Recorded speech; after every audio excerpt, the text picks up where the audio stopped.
Hi, class. Welcome back to our Modern American Literature course. I hope everyone is doing well. And just as promised, I'll start off our lecture today with one of the poems that I wrote during this time of social distancing. Rain in Quarantine. Slithering sideways, watching worlds disappear into liquid language. Phrases, the way we were, miss you. Memories flood foliate fables of times before fearful futures unfolded from the gray, damp luster of the wet earth breathing. We little dying children entombed from the shine showers, praying we breathe, breathing in prayers. The young don't understand the burn. The old can't feel the heat as the whippoorwills mourn. Rain, the beautiful savage savior sings.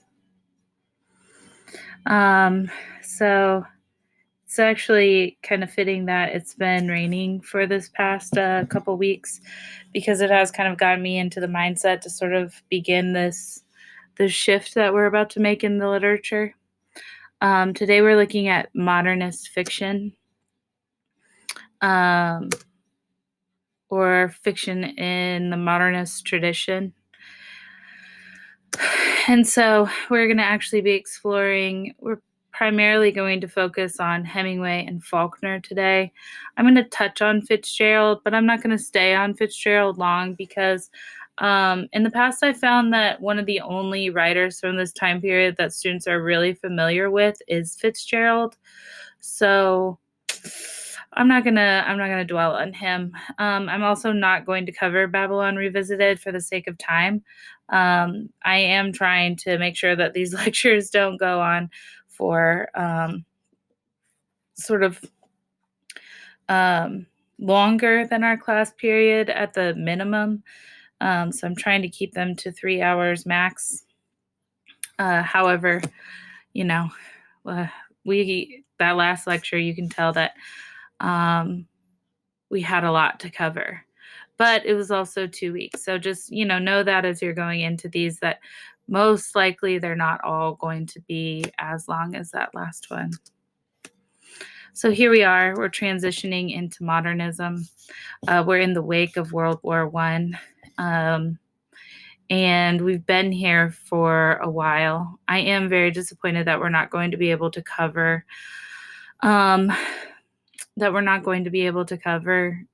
As I Lay Dying. I am, however, going to point out just a couple of teaser moments for you. And with your paper that's coming up, you are more than welcome to read that text on your own if you're interested in it, and to use As I Lay Dying in your own, as one of the options eligible for our second essay. Oh no, I'm in the way. Make myself a little modernist. There we are. So modernism is an important movement in drama, poetry, fiction, and criticism that took shape in the years before, during, and after World War I. The eventful period that unfolded the war left its imprint upon books of all kinds. Literary forms of the period were extraordinarily varied, and in drama, poetry, and fiction, the leading authors tended toward radical technical experiments. So as we begin, right, we have to think again about the impact that World War I had on the literature itself.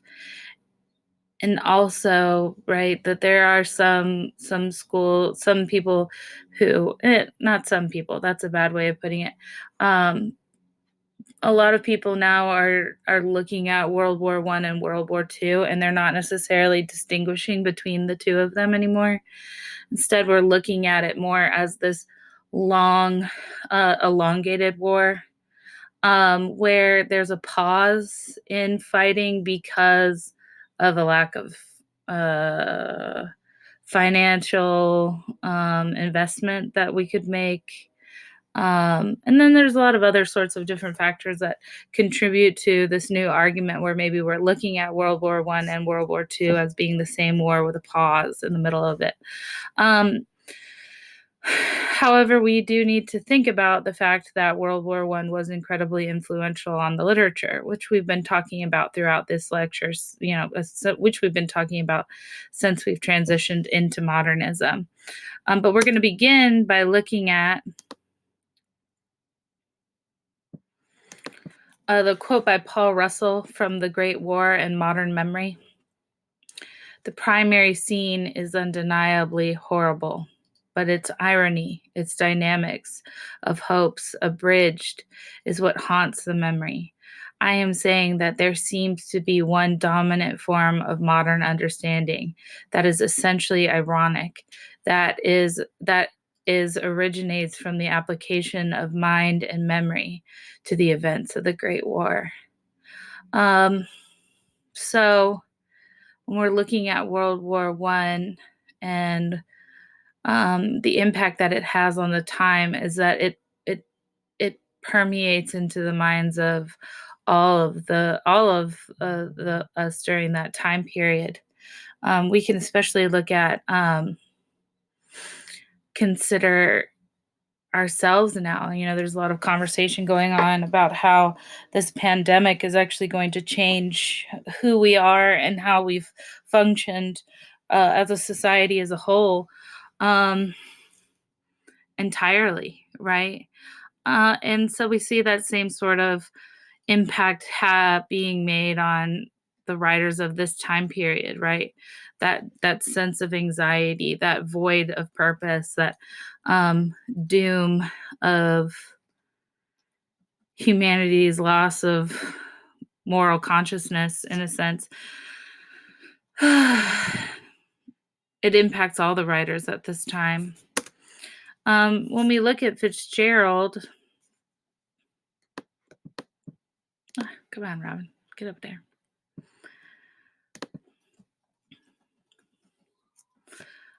When we look at Fitzgerald, there's always this sort of unspoken sense of dread, almost a post-traumatic experience or post-traumatic writing related to the war, where he's dealing with the ramifications of the war, but he's looking at it from a sort of disconnected standpoint. I brought in this is a passage from The Great Gatsby. "Your face is familiar," he said politely. Weren't you in? I brought in a passage from The Great Gatsby.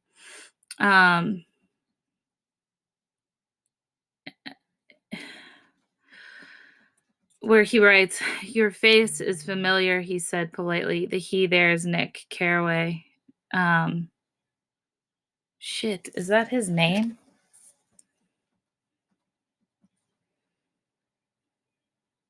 Who? The Nick character in The Great Gatsby? I think so.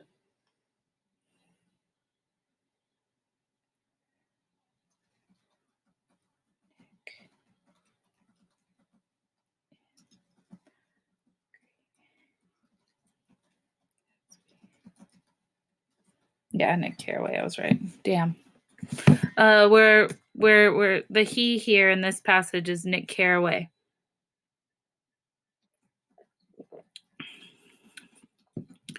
"Your face is familiar," he said politely. "Weren't you in the 3rd Division during the war?" "Why, yes. I was in the Night Machine Gun Battalion.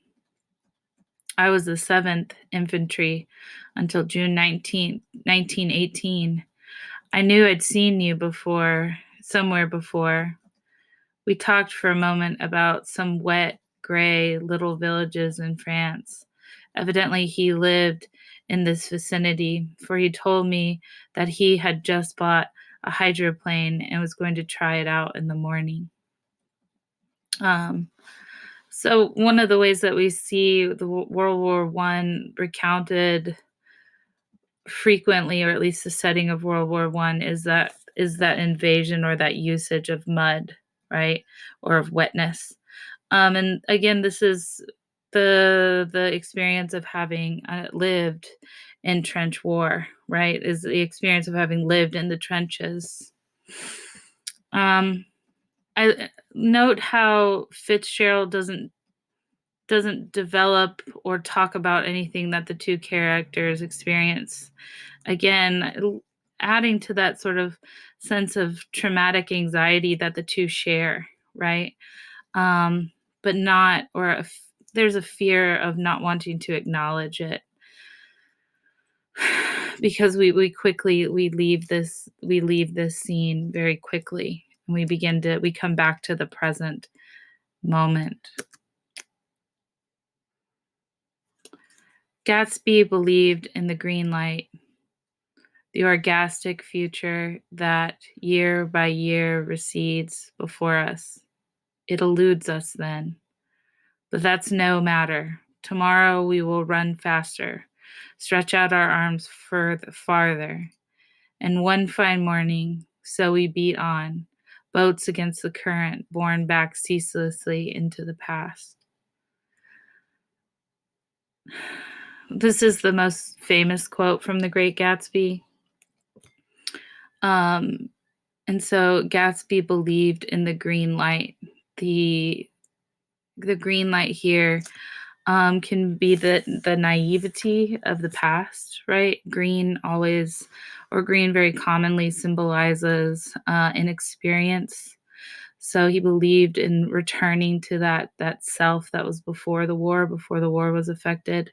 There's also obviously some capitalist meaning that we can make, or connections that we can make here in this passage. And when we think about Fitzgerald, especially in Babylon Revisited, he's becoming very critical of his generation, right? And that sort of sense of lost,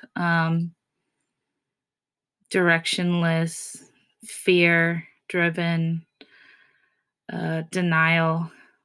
It is very much like living in a sense of denial for Fitzgerald, which is very much so present in Babylon Revisited, right? We see that his character is sort of always trying to fight against that sort of gluttonous, consumer-driven, um, self-medicating, uh, lack of purpose. And we see that in how the protagonist in that narrative is always wanting not to return to who he was, and wanting to be able to provide stability and comfort in life for his child that he is not able to raise.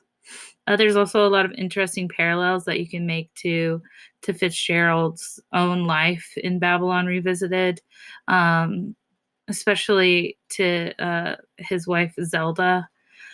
So it's an interesting narrative, but again, for sake of time and not wanting to have to give you another marathon to sit through, we're not going to cover that in class today. So just be prepared to revisit that if you choose to use that essay for your final paper.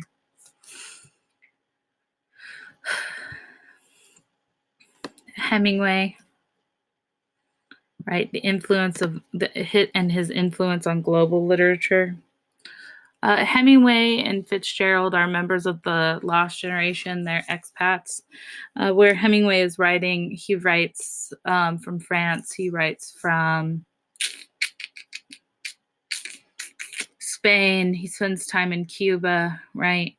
And really what Hemingway's, in a sense, trying to escape is that sort of American nationalism. He is extremely impacted during World War One, which we've talked about already. He was an ambulance driver during the war, and who was wounded in combat, and so then honorably discharged from the war. I have a passage here from A Farewell to Arms. Yeah, my little guy has nowhere to just live. I wonder if she could live over here a little bit more effectively. Ooh, I'll look cute on that side though. There we go. Okay. I've brought in a couple passages from A Farewell to Arms. I did not say anything. I was always embarrassed by the words sacred, glorious, and sacrifice, and the expression in vain. We had heard them sometimes standing in the rain almost out of earshot, so that only the shouted words came through, and had read them on proclamations that were slapped up on bill posters and other proclamations now for a long time. And I had seen something sacred, and the things that were glorious had no glory, and the sacrifices were like the stockyards at Chicago if nothing was done with the meat except to bury it.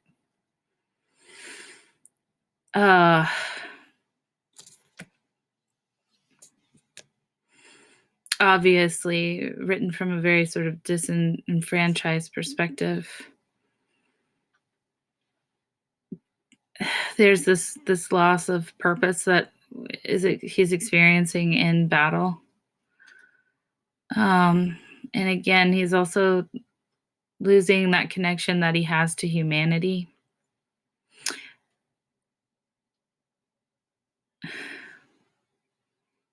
And I had seen nothing sacred, and the things that were glorious had no glory. And the sacrifices were like the stockyards at Chicago if nothing was done with the meat except to bury it. We're looking at how Hemingway is in a way contemplating how the loss of life and sacrifice being made by our soldiers is worse than that of the cattle industry, because at least the meat in that regard, the flesh, that which is sacrificed goes to be used for something. There's a lot of similarities between the character that we see in Hemingway, this character that we see in Hemingway, and the character that we saw in 1917, right? Where the young, sort of naive young man is looking at his older comrade as they embark on this mission, and he asks him why he doesn't carry his Purple Heart, and he says, "I sold it for wine. It was just a piece of tin."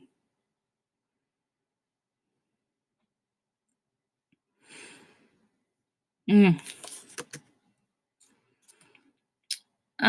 Something too that I want us to look at is when we're in modernism, right? And we've talked about how the postmodernist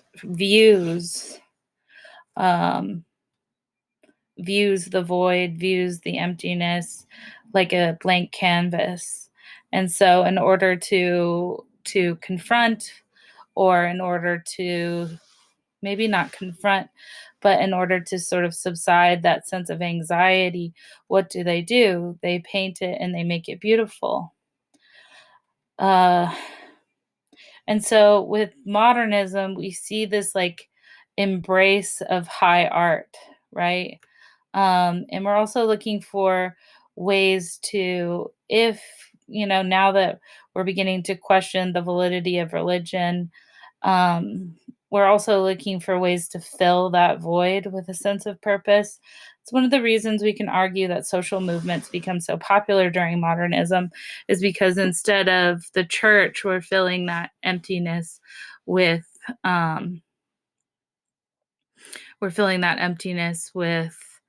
uh,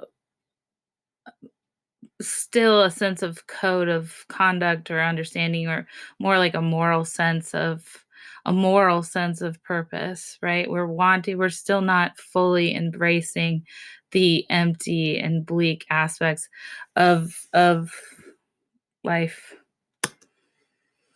Oops, I forgot to read it, right? So this is from Martin Heidegger, The Origins of the Work of Art. To be sure, the sculptor uses stone just as the mason uses it in his own way, but he does not use it up. That happens in a certain way only where the work miscarries. To be sure, the painter also uses pigment, but in such a way that color is not used up, but rather only now comes to shine forth. To be sure, the author also uses the word, not, however, like ordinary speakers and writers who have to use them up, but rather in such a way that the word only now becomes and remains truly a word.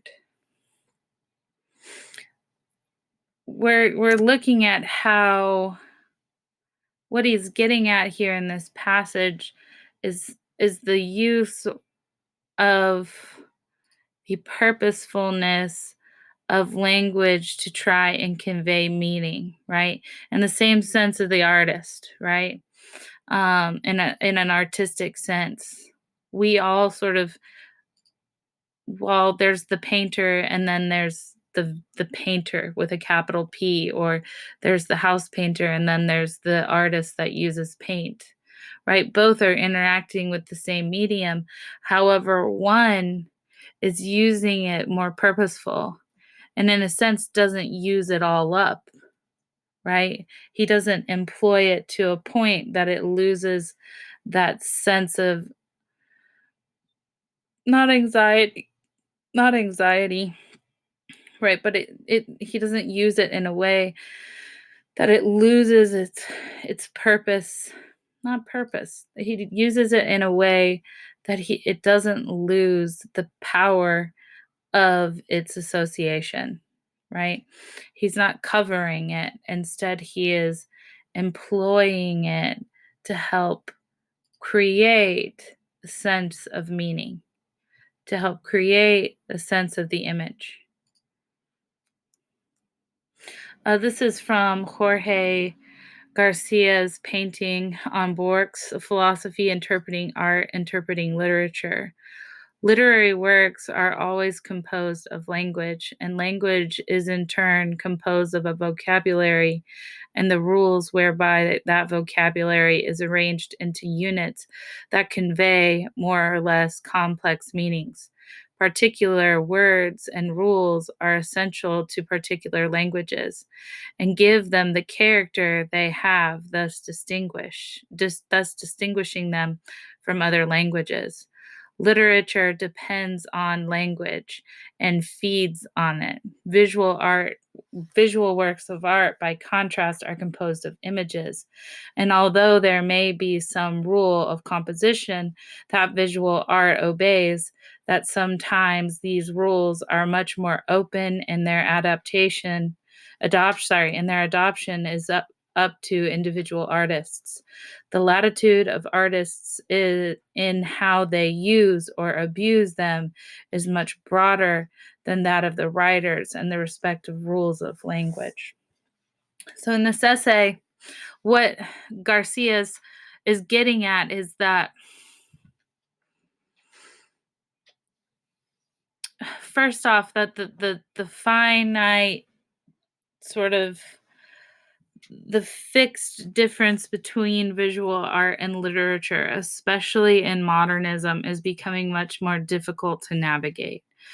It's not as easy for us to say, well, this is this and this is that. However, there are huge contrasts between the two mediums, right? Where literature, language, uses language, right? And language has a very fixed, very permanent set of rules associated with it, right? We even have grammatical rules or grammatical structure. And language in turn is composed of a vocabulary and the rules whereby that vocabulary is arranged into units that convey more or less complex meanings. right? And so it's the placement of these words, it's the usage of this language in the system by which it is followed that creates that sense of meaning, right? Particular words and rules are essential to particular languages and give them the character they have, thus distinguishing them from other languages. Literature depends on language and feeds on it, right? So literature is dependent upon words. And also it is dependent upon the usage or the appearance of those words to create meaning. We're becoming very sort of skeptical of language's ability to actually convey any sort of sense of purpose, any sort of sense of meaning, right? Because of maybe the historical significance of the word, right? The historical significance of language, the emotional significance of language, the lack of finite understanding that we can create through language. And so we see writers begin to try and explore how we can use this medium to, in a way,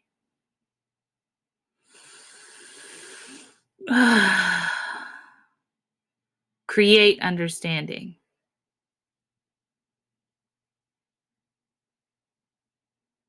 He's here then arguing visual works of art, by contrast, are composed of images. And although there may be rules of composition that visual art obeys at some times, these rules are much more open to their adoption, and adoption is up to the individual artists.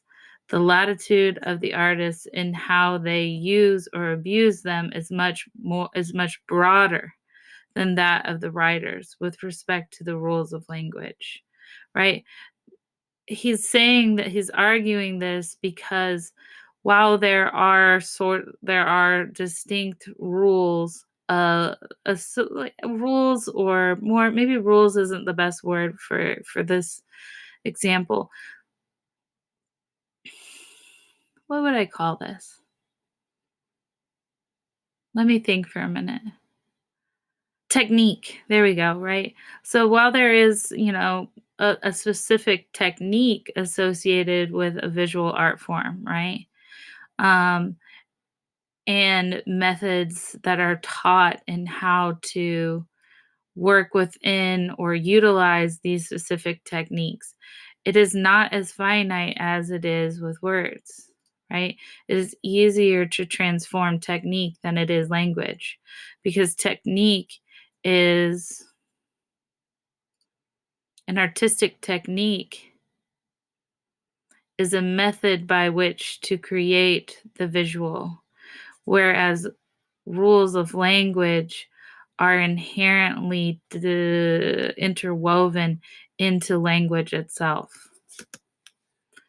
There are matters of extension that separate literature and visual art. A novel may have 1,000 pages, but a painting is very limited in scope by comparison. Most paintings can be seen whole from a visual standpoint and thus be completely present to the observer at once. But this is not possible with most works of literature, and that they have to be read over a period of time. Right? And so we're arguing that what is one of the other largest or one of the biggest contrasts between visual art and literature? Well, it's that the amount of time it takes to consume that work, right? And I'm bringing in a little bit of art theory, or at least a very sort of elementary understanding of art theory, as a way of enriching modernism, right? Because yes, it was very much like a literary movement.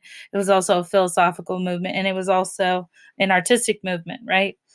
And we're going to get to how all of this relates. I promise. Stay with me. So one of the largest contrasts between literature and visual art is the amount of time it takes to achieve and the emotional and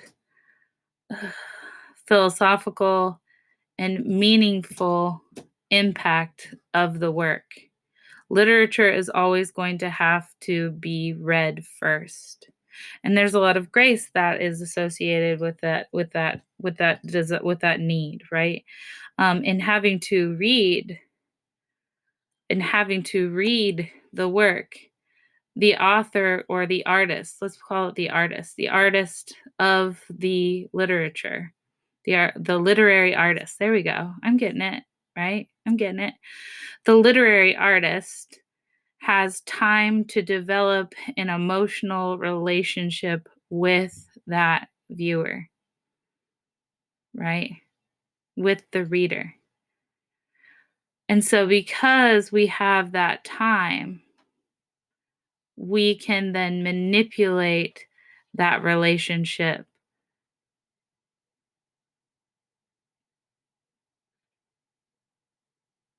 more. Not more. We can then manipulate that relationship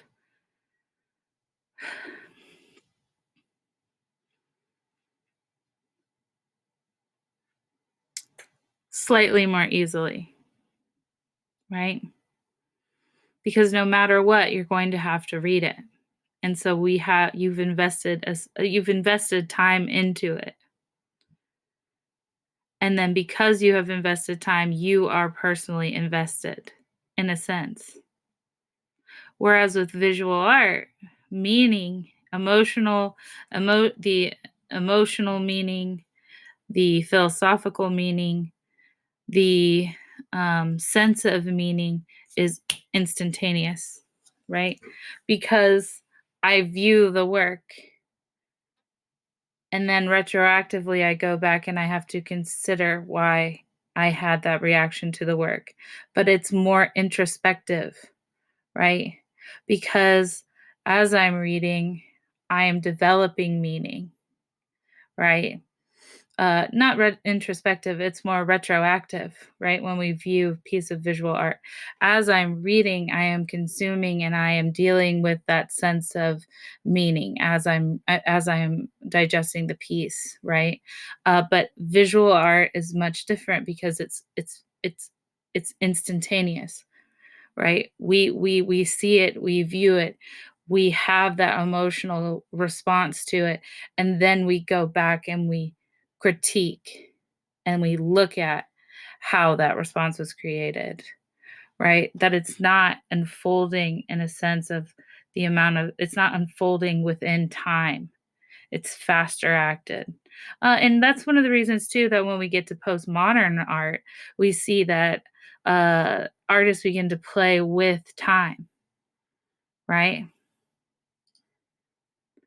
Because they're trying to make it to where we have to consume it within time. And E. E. Cummings, right? One of the reasons E. E. Cummings is a visual artist. So when we looked at that poem, Law, right? A leaf falls, loneliness. He's playing with the rapidness of which we consume that work, right? He's creating visual poetry with visual art using language in a sense. And so we're not studying Gertrude Stein as closely just for the lack of time, right? Losing that week really kind of throws a lot of things off with our schedule. But as Gertrude Stein is not necessarily studied as often for her work, but more of the impact that she has on modernism as a whole, right? In that she's sort of, especially with Hemingway and Fitzgerald, she's very she has a very important role in their development of their craft, right? And so one of the things that Gertrude Stein challenges the writers of that time, of this time period, is to find a visual artist that they can use to represent or to emulate in their writing with their text, right? And so Hemingway actually connects very, very emotionally with this artist, Paul Cézanne, right? So I want to make, right? So what Cézanne, I'm having a hard brain day, right? So what it is that Hemingway connects with Cézanne's work, how Hemingway connects with Cézanne's work most is through, or the work that Hemingway connects with the most that was created by Cézanne is Cézanne's landscapes, right? Cézanne writes, I want to make of Impressionism something solid and lasting, like the art in the museums. And I'm using this quote by Cézanne because what he's doing is he's saying, I want to create something that is solid and lasting. Cézanne's early work is often concerned with the future, with the figure in the landscape, and includes many paintings of groups of large, heavy figures in the landscapes, imaginatively painted.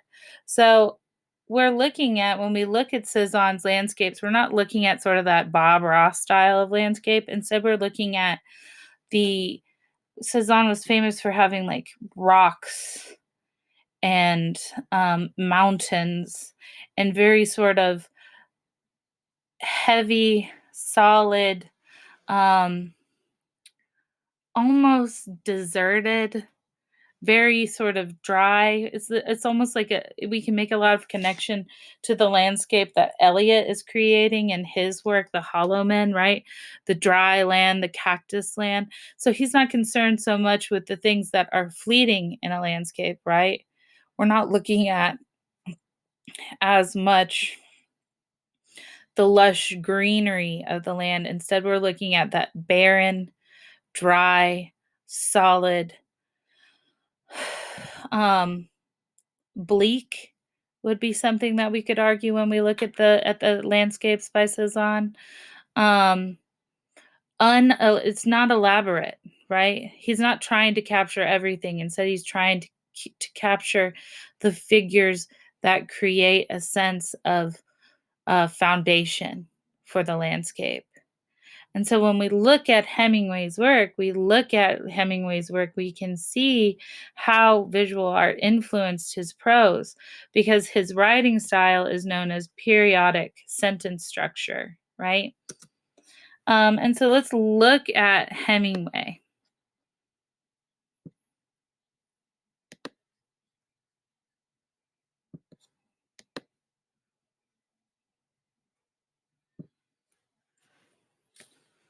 And so now let's look at our first Hemingway piece, right? We're going to look at Hills Like White Elephants, and that is on 803.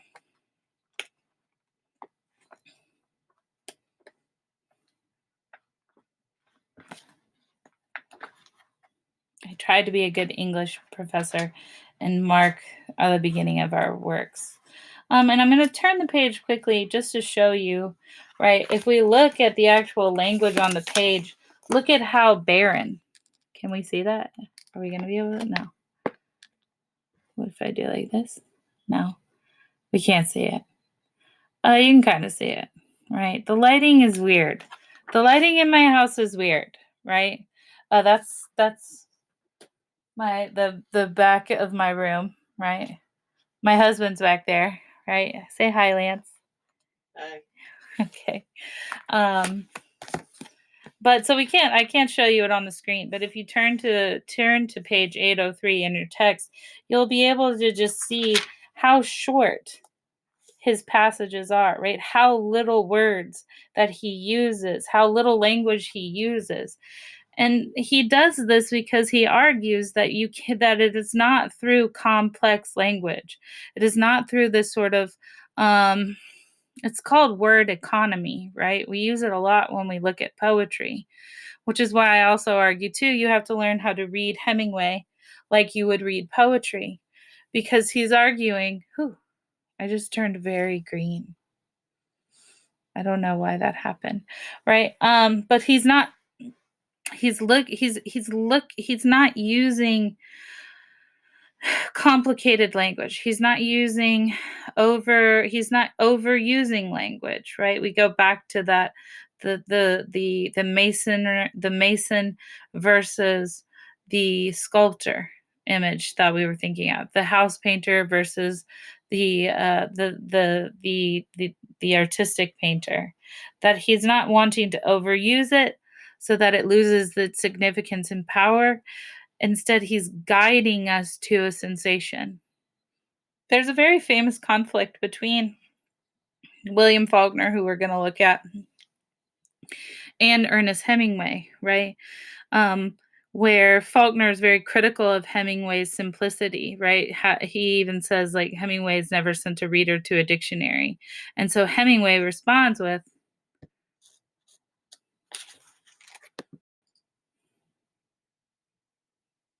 I'm frozen. Nope. Okay. So Faulkner is very critical of Hemingway, to where he accuses Hemingway of having never sent a reader to a dictionary, right? And Hemingway comes back at Faulkner by saying, "Silly Faulkner, he thinks that big emotions come from big words, right?" And so he's wanting to strip bare, just like the landscape of Cezanne. He's wanting to strip bare his prose as much as possible to allow you, reader, me, reader, the opportunity to find significance, or to not to find significance, the opportunity to experience the emotional complexity that his characters are having to experience. So we'll begin with hills like white elephants. The hills across the valley of the Ebro were long and white. On this side there was no shade and no trees, and the station was between two lines of rails in the sun. Cezanne, there is no shade and there is no trees. There's just mountains. Close against the side of the station, there was a warm shadow of the building, and a curtain made of strings of bamboo beads hung across the open door into the bar to keep the flies out. Everything that he's including is purposeful. Everything that he's including is meaningful. So, already in the setting, we know that we are placed between two opposite rails. We're also presented with two choices, and we'll see what those choices are in a minute, right? Um, and so, no matter what we choose, no matter what our characters choose, they will have to depart. They will either go toward this choice or this choice. But no matter what, they are fated to continue on that path. And so the setting shows us that we're at a crossroads. This decision will impact our essence, our future, our everything. Scary. We're getting more sense of the scene, right? The usage of the bamboo beads, that's evocative of sound, right? That the building was in the shade, the shadow of the building, right? Close against the side of the station, where the warm shadow of the building with a curtain made of strings of bamboo beads. We're in the shadow. We're in the shadow in Hemingway so often. We'll see that again when we get to uh, a clean, well lighted place, right? We're happening in the between, just like we saw in Eliot, right? With Eliot, between the desire and, oh man, I can't remember right now, right? Whew, it's been a long day. It hasn't even been that long. It's just my brain isn't working, right? But we see that same thing, falls the shadow. Well, Hemingway's characters have a tendency to fall in shadow.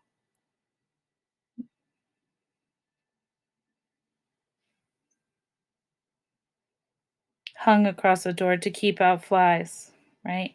That's also telling us again that sort of setting that we're in.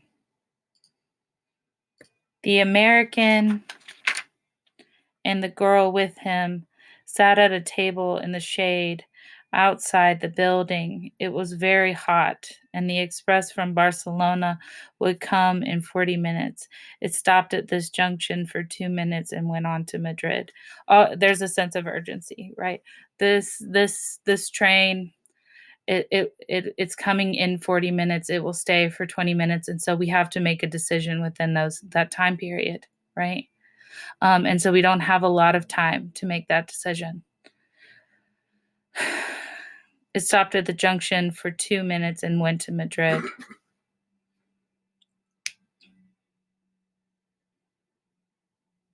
Note too that we have that, again, tags for Hemingway is important. So in this piece, we have the American and the girl. So this means that the girl is most likely from where we are, right? She's most likely from Spain.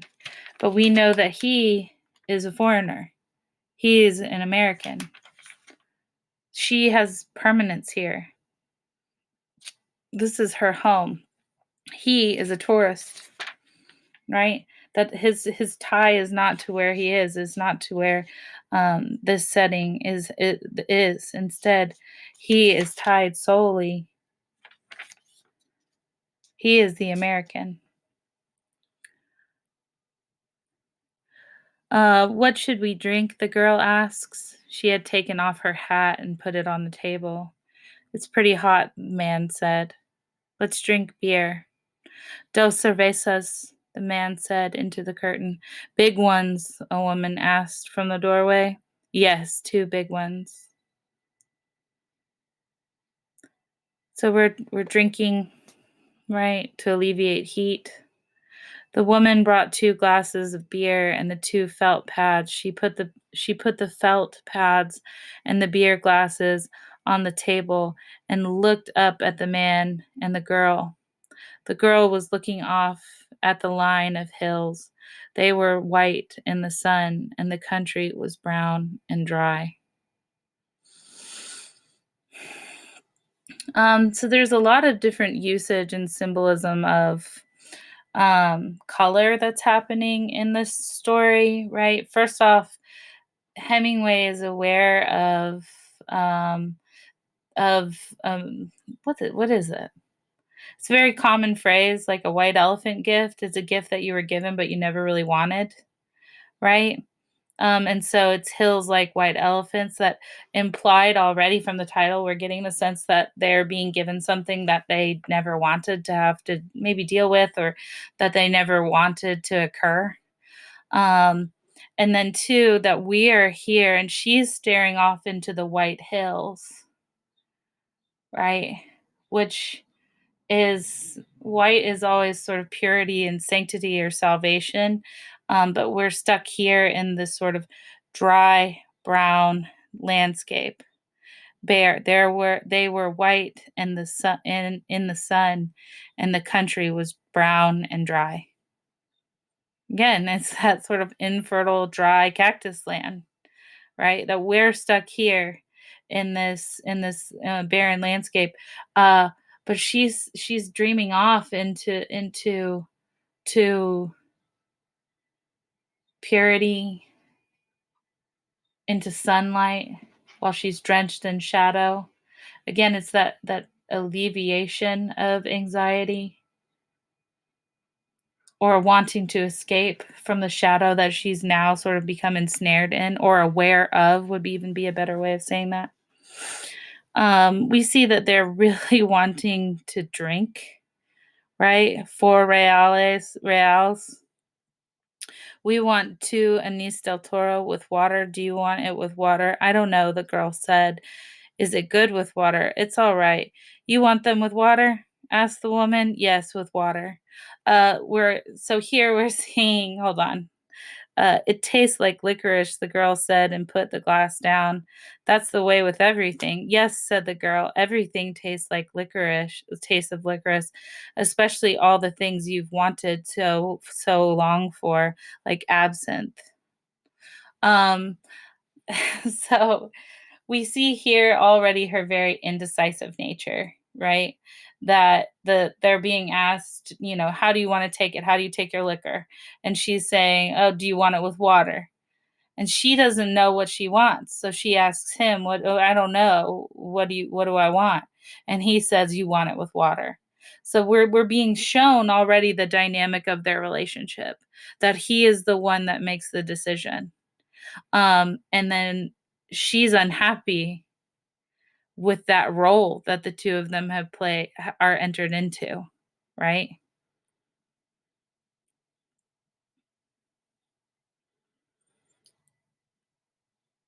Is That's the way it tastes like licorice, the girl said and put the glass down.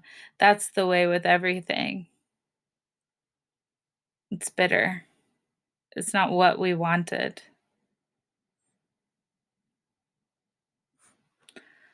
The girl looked across at the hills. They're lovely hills, she said. They don't really look like white elephants. I just meant the coloring of their skin through the trees. Should we have another drink? All right.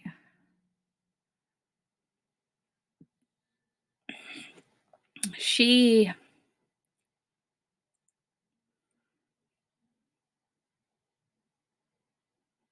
Hold on, we'll get to that point. I'll come back to that thought. It's lovely, the girl said. It's really an awfully simple operation, Jig, the man said. It's not really an operation at all. The girl looked at the ground the table legs rested on. I know you wouldn't mind it, Jig. It's really not anything. It's just to let the air in. The girl did not say anything. I'll go with you, and I'll stay with you all the time. They just let the air in, and then it's perfectly natural. Then what will we do afterward? We'll be fine afterward, just like we were before. What makes you think so? That's the only thing that bothers us, the only thing that's made us unhappy.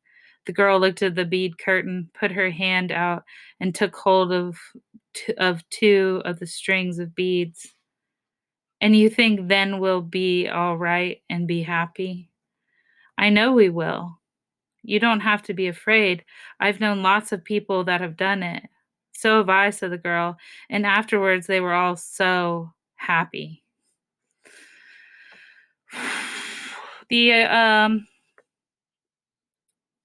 the operation where they let a little bit of air in is an abortion.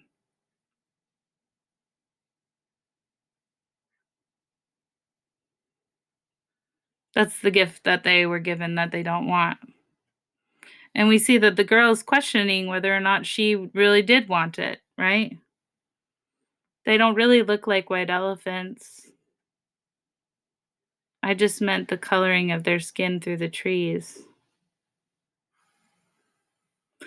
See too that he's being very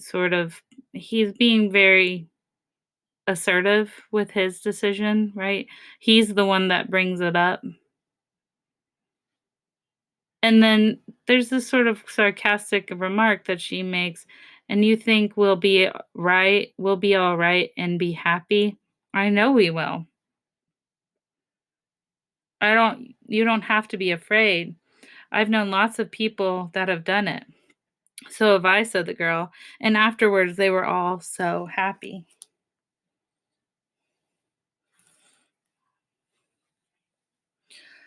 Um, the The act of writing a scene like this alone shows a shift in value system that we're experiencing during modernism, right? And that there's now room for narratives about this experience. That sort of sense of dis-ease, of discomfort that the two characters are experiencing. Also, that lack of connectiveness. Hemingway's able to create this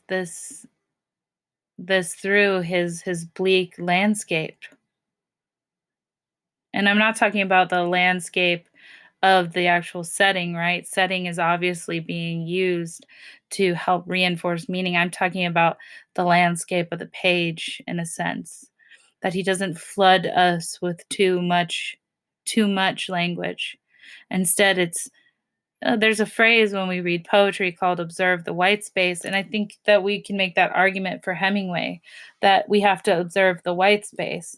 We have to note what is being said versus what is not being said. Which is interesting, right? Because how many times in our lives do we need something and we don't speak it? How many times do we feel something and we don't acknowledge it? That's where the pain in Hemingway's characters come from. It's through this inaudible, unspoken anxiety and also disconnectedness, right? If we're questioning purpose, if we're questioning meaning, if we're questioning not the role of the individual, but we're placing so much importance on the individual's understanding of truth.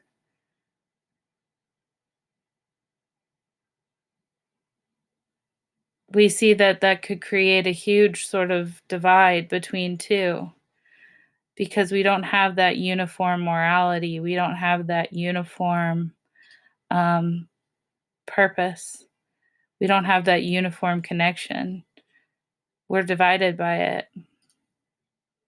And it's a division that's almost insurmountable.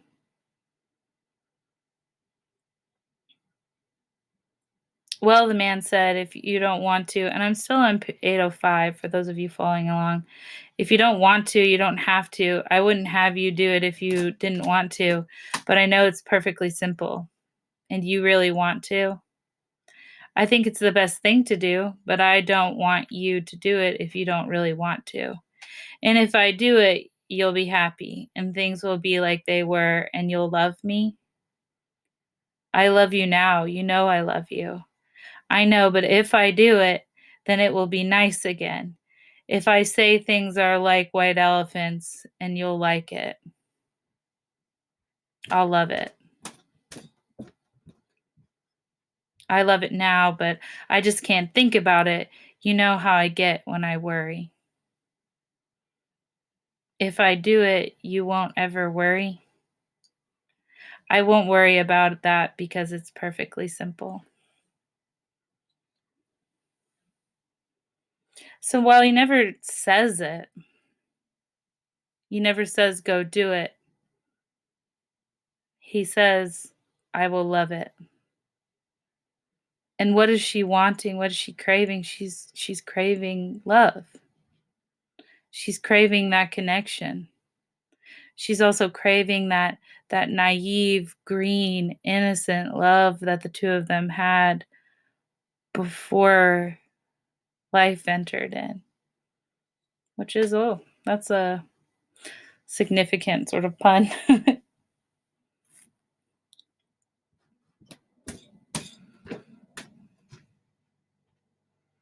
Then I'll do it because I don't care about me. Jeez.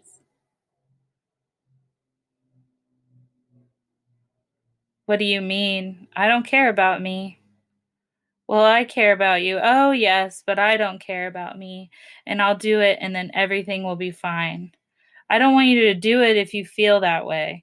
The girl stood up and walked to the end of the station. Across the other side were the fields of grain and trees along the banks of the Ebro. Far away beyond the river were mountains. The shade of the cloud moved across the field of grain, and she saw the river through the trees. And we could have all of this, she said. And we could have everything, and every day we make it more impossible. What did you say? I said we could have everything. We could build a family. We could nurture a life.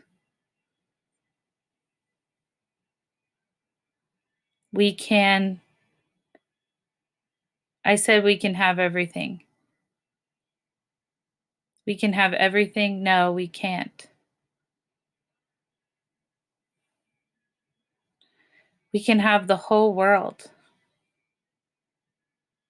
No, we can't. We can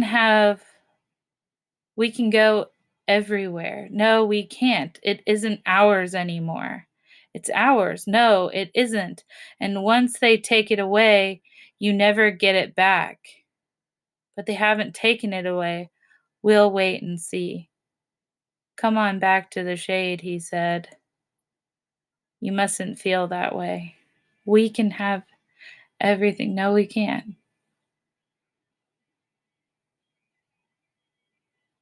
We can never have it as it was before.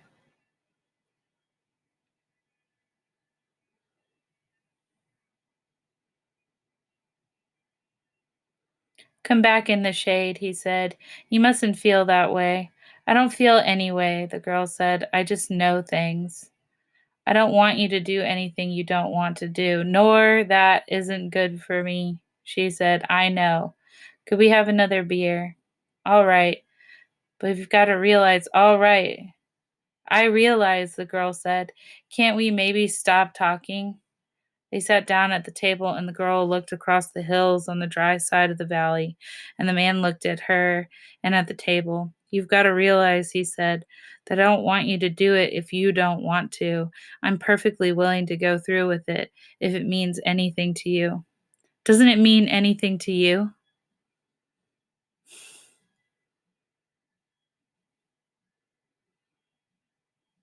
We could get along. Of course it does, but I don't want anybody but you. I don't want anyone else. And I know it's perfectly simple. Yes, you know it's perfectly simple. It's all right for you to say that, but I don't. I do, but I do know it. Would you do something for me now? I'd do anything for you. Would you please, please, please, please, please, please, please, please, please stop talking? He did not say anything, but looked at the bags against the wall of the station. There were labels on them from all the hotels where they had spent nights. But I don't want you to, he said. I don't care anything about it. I'll scream, the girl said. The woman came out through the curtains with 2 glasses of beer and put them down on the damp felt pads. The train comes in 5 minutes, she said. What did she say? Asked the girl. The train comes in 5 minutes. The girl smiled brightly at the woman to thank her. I better take the bags over to the other side of the station, the man said. She smiled at him. All right, then come back and we'll finish the beer. He picked up the 2 heavy bags and carried them around the station to the other tracks. He looked up at the tracks but could not see the train coming back. He walked through the bar room where the people were waiting for the train and were drinking. He drank an anise at the bar and looked at the people. They were all waiting reasonably for the train. He went out through the beaded curtain. She was sitting at the table and smiled at him. Do you feel better? He asked. I feel fine, she said. There's nothing wrong with me. I feel fine.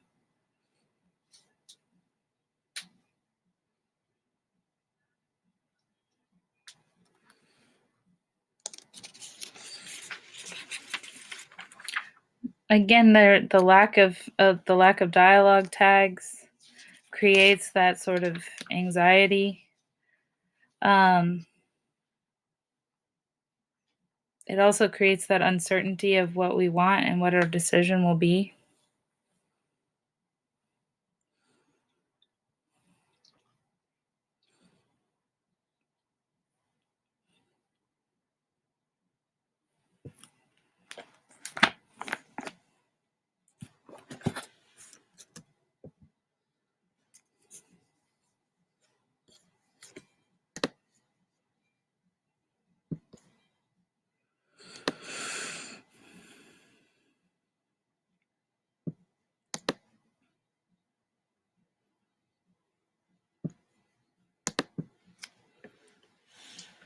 And so now that we've looked at Hemingway and Hemingway's contribution to the modernist aesthetic, we turn now to Faulkner, the logic and association in our minds.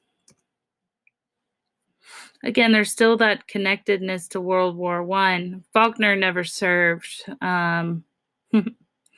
He's kind of famous. I mean, this kind of reveals a lot about just his character in general. Faulkner was famous for having claimed that he served in war, even though he clearly had. We now know that that was a lie, and that he has this fascination with airplanes, and he was going to serve he was going to serve in the Air Force, but just as Faulkner was able to, the war ended before Faulkner was able to actually ever serve. Faulkner, though, does as well uses that sort of play on. We don't know it as PTSD, but it's fatigue, the fatigue of war, the fatigue associated with war. It's called battle fatigue at this time. And he writes in The Sound of the Fury, because no battle is ever won, he said, they are not even fought. The field only reveals to man his own folly and despair, and victory is an illusion of philosophers and fools. Triumph is lost.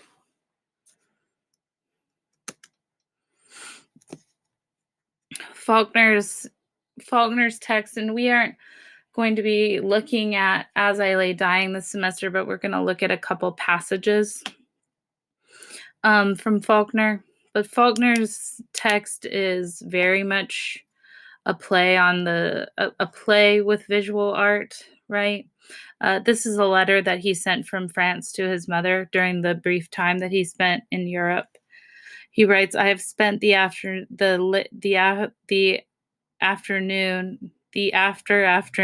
in the Louvre. The Carnegie was a hot spot, and in Luxembourg, I have seen Rodin's museum and 2 private collections of Matisse and Picasso, who are yet alive and painting, as well as numberless young and struggling moderns. And Cezanne, that man dipped his brush in light like Toby Carruthers dipped his in red lead to paint a lamppost." And so Faulkner actually he was a budding visual artist, right? He is actually pretty well known for these watercolors that he attempted in his early career. He's also sort of a failed poet. Faulkner's poetry is not that great. And it's not until he finds his way to prose that we begin to really see the what Faulkner is capable of doing within the medium of language. This image here is a Picasso piece titled "Woman with Mandolin." And this is a section from his Cubist period. And so we're going to look at how Faulkner's use of language is very much so connected to Cubism. Having spent the afternoon, we already did this. So we're introduced to a disjointed narrative a lot in Faulkner, where we're seeing a specific character told through the eyes of her different family member, or their different family members. In As I Lay Dying, we're seeing primarily the children's perspective on the mother, Addie, but we're seeing Addie and the role that Addie played in the lives of all of her children from um,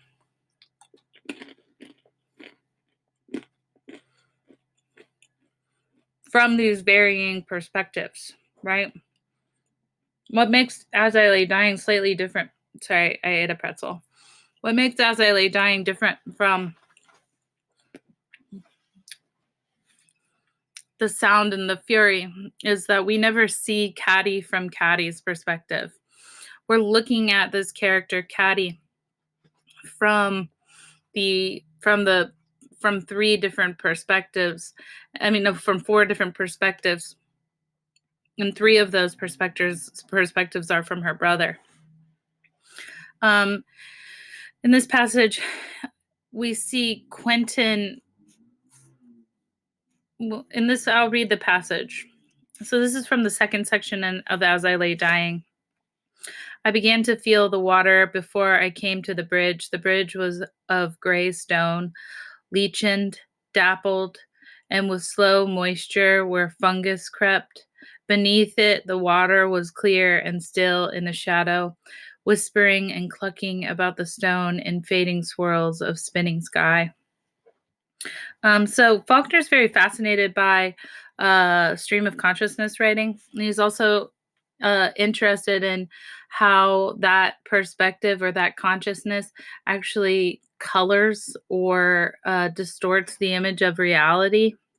We're going to definitely see this when we look at barn burning, right? Where we're seeing Sardi's perspective of his father, and Sardi's trying to sort of understand or reconcile with the fact that he knows that his father is a moralless, uh, abhorrent human being, but he also really loves he has that respect for his father that a son has for their father, right? That blood kin connection. Um, in in this section, we are not aware of the choice that Quentin has made, right? Scholars are arguing. There's a lot of arguments that go on with what this passage means in The Sound and the Fury. So what I've done is I've actually brought you some clips or snippets from the work itself, right? That Faulkner is recreating Quentin's mind. And he's using the breaking of form, or the breaking from logic to logical grammatical structure, to show us Quentin's descent, right? So we see at the beginning, when we're looking at The Sound and the Fury, well, I'll say a fond farewell, cruel fate, my part too, but I will never love another, never. What are you talking about? I'm talking about the cruel fate in 8 yards of apricot silk. And here is then where we break from of apricot silk, John of the late Confederacy. So here's then where we begin to see the break from reality, right? See that we are losing. If we think about what punctuation represents, right? Punctuation represents the end, right? Or it represents a pause in thought. Well, if you are going mad, you could argue that you don't have those pauses in thought. Instead, thoughts are flooding. Thoughts are coming upon you. And so in this section, we're seeing Quentin's thoughts begin to flood, that the pause is diminishing. And so we're watching him slip slowly into madness. This is the beginning. This is when the madness becomes. Here's where we become fractured, fragmented, right? Before our thoughts are rapid, they're still in a logical pattern, but they're endless, right? The structure is still present. It's just the pause in structure is not. Now we're fragmented. Now our thoughts are wild. They're sort of inconsistent. But she didn't move. Her eyes were wide open, looking past my head at the sky. Caddy, do you remember how Dilsey fussed at you because of your drawers were muddy? Don't cry. I'm not crying, Caddy. See, we're making these sort of illogical leaps in our past experiences. We're becoming sort of like obsessive and hyper focused, but our thoughts are not. There's no real logical pattern to them at all anymore. Instead, we're just this sort of fragmented self, right? The mind is fracturing, the mind is fragmenting, right? We're coming to pieces. And then lastly, and this is the passage that we looked at before, see that all structure has now abandoned us. And so, real quickly, when we go back, I began to feel the water before I came to the bridge. The bridge was of gray stone, lichened, dappled, and slow moisture where fungus crept. Beneath it, the water was clear and still in the shadow, whispering and clucking about the stone and fading swirls of spinning sky. We are when we go back to this, when we follow this pattern, right, we're losing our connection to reality. The mind is a whirlwind. We can't keep up with the mind anymore. Now we're fragmented. We're broken. And here, all structure and logical understanding is gone. And so there's a lot of debate as to what exactly or when exactly this passage is happening, but we know that Quentin commits suicide, right? That's why he meets the water before the bridge. Um, in this passage, though, we're wondering: is he alive when this passage is happening, or has he already passed?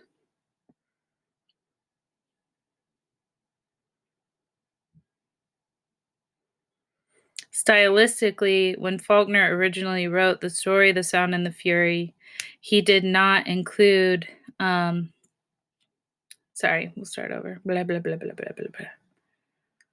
Faulkner's harsh stylization reminds one almost irresistibly of the splashes of vivid color, the bold, brutal brush strokes or knife strokes of the expressionists. This highly expressionistic style conveys the anxiety and violence that surrounds Yoknapatawpha, or the community that all of Faulkner's narratives, not all of them, he does have some outside, but most of Faulkner's most famous works all take place in this made-up county called Yoknapatawpha. Is an expressionistic landscape where a character's state of mind takes on an outward form.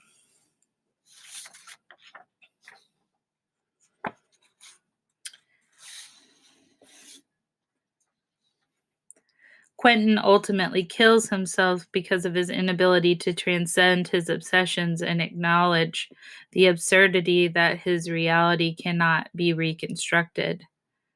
In part because Caddy proves corruptible, in part because he decides that even she was not quite worth despair, but he also kills himself because he fears his own inconsistency. What he discovers in himself is a deep psychological impotence.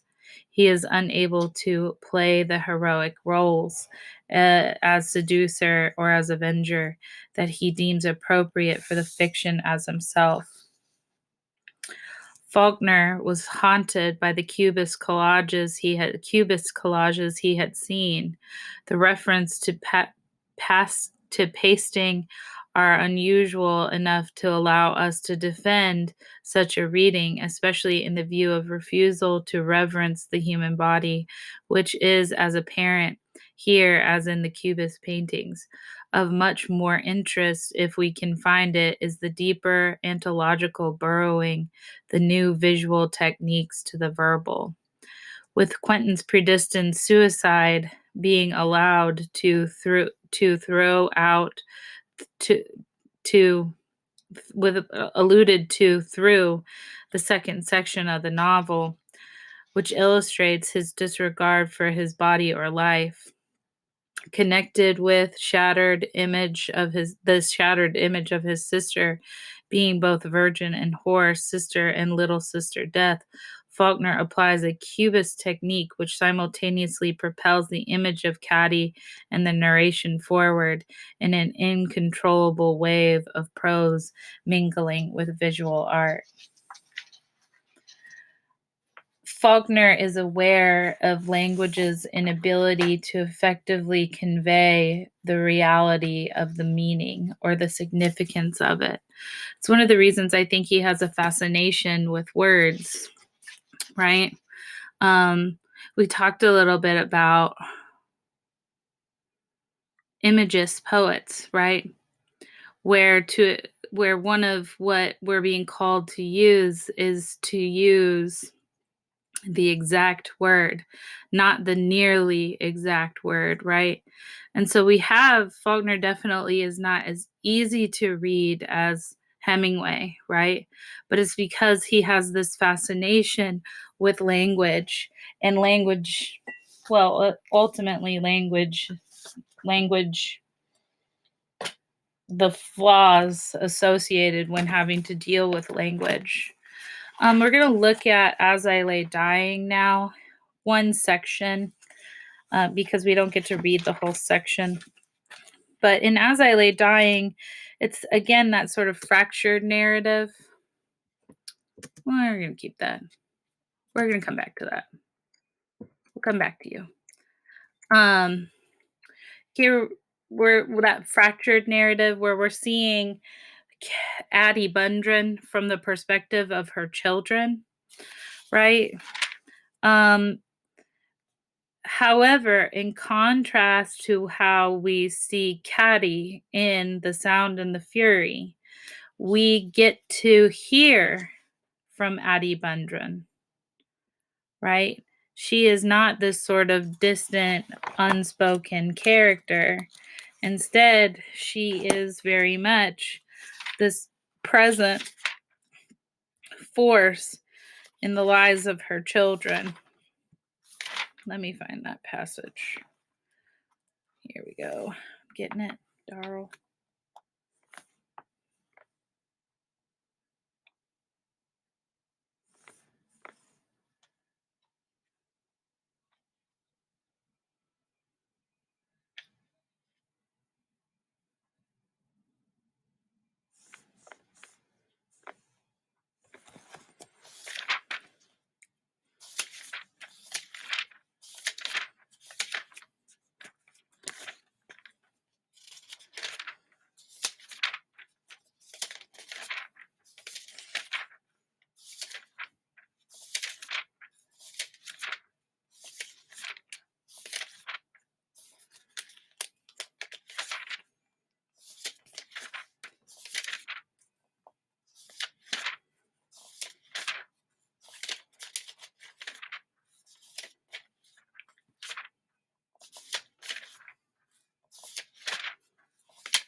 I have a section from Vardaman, The Uncertain Boundaries Between Human and Non-Human. It is as though the dark were resolving him out of his integrity into an unrelated scattering of components, snuffing and stamping the smells of cooling flesh in the anemic hair, an illusion of a coordinated whole of splotched hide and strong bones, within which drenched and secret and familiar as is different from my is. Um, we're here. He's looking. He's aware, sort of the variety of perspectives, which is when we become aware of um, how we're perceiving reality of these characters from a variety of different perspectives, to be repetitive, or how each character is dealing with the death of their mother or their loved one. And we're also seeing too how each character is not doesn't see from the same uh sense of logic, really. Cash, if we look at this, there's an interesting section on Cash, which is which is Addie's son. um I made it on the bevel. One, there is more surface for the nails to grip. Two, there is twice the gripping surface to each seam. The water will have to seep into it on a slant. Water moves easiest up and down or straight across. Four, in a house, people are upright 2/3 of the time, so the seams and joints are made up and down because the stress is up and down. Five, in a bed where people lie down all the time, the joints and seams are made sideways because stress is sideways. Six, except a body. Seven, isn't a body is not square like a cross tie. Eight, animal magnetism. Nine, the animal magnetism of a dead body makes the stress come slanting, so the seams and the joints of the coffin are made with on the bevel. Here we see Cash is able to relate to um, his mother's death through the construction of her coffin. Vardaman later will look at, you hear a very famous line where he says, "My mother is a fish," right? Because he has caught and mutilated a catfish. And so the way that he can perceive death is only through that relationship of the fish and his mother.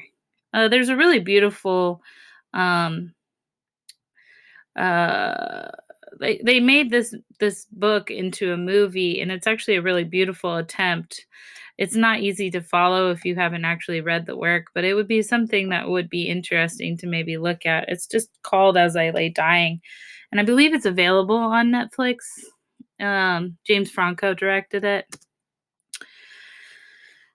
To get back to that distrust of language's ability to actually convey the meaning through its standardization, we look at this very interesting passage that Caddy says, and that Addie says in her section.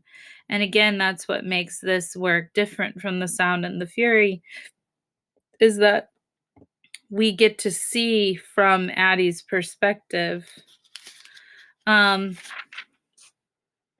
what we get to actually see from the perspective of Addie, that the whole narrative circles around her and we get to hear from her, unlike The Sound and the Fury where we never get to hear from her. um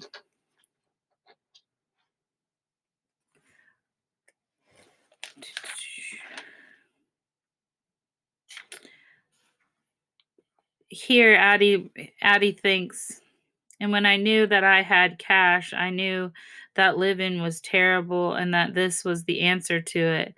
That was when I learned that words are no good, that words don't ever fit even what they're trying to say at. When he was born, I knew that motherhood was invented by someone who had to have a word for it because the ones that had the children didn't care whether there was a word for it or not. I knew that fear was invented by someone that had never had the fear, pride who never had the pride. I knew that it had been not that they had dirty noses, but that they had to use one another by words, like spiders dangling by their mouths from a beam, swinging and twisting, and never touching, and that only through the blows of the switch could my blood and their blood flow as one stream. I knew that it had been not that my aloneness had to be violated over and over each day, but that it had never been violated until Cash came. Not even by Ains in the nights. He had a word too, love, he called it.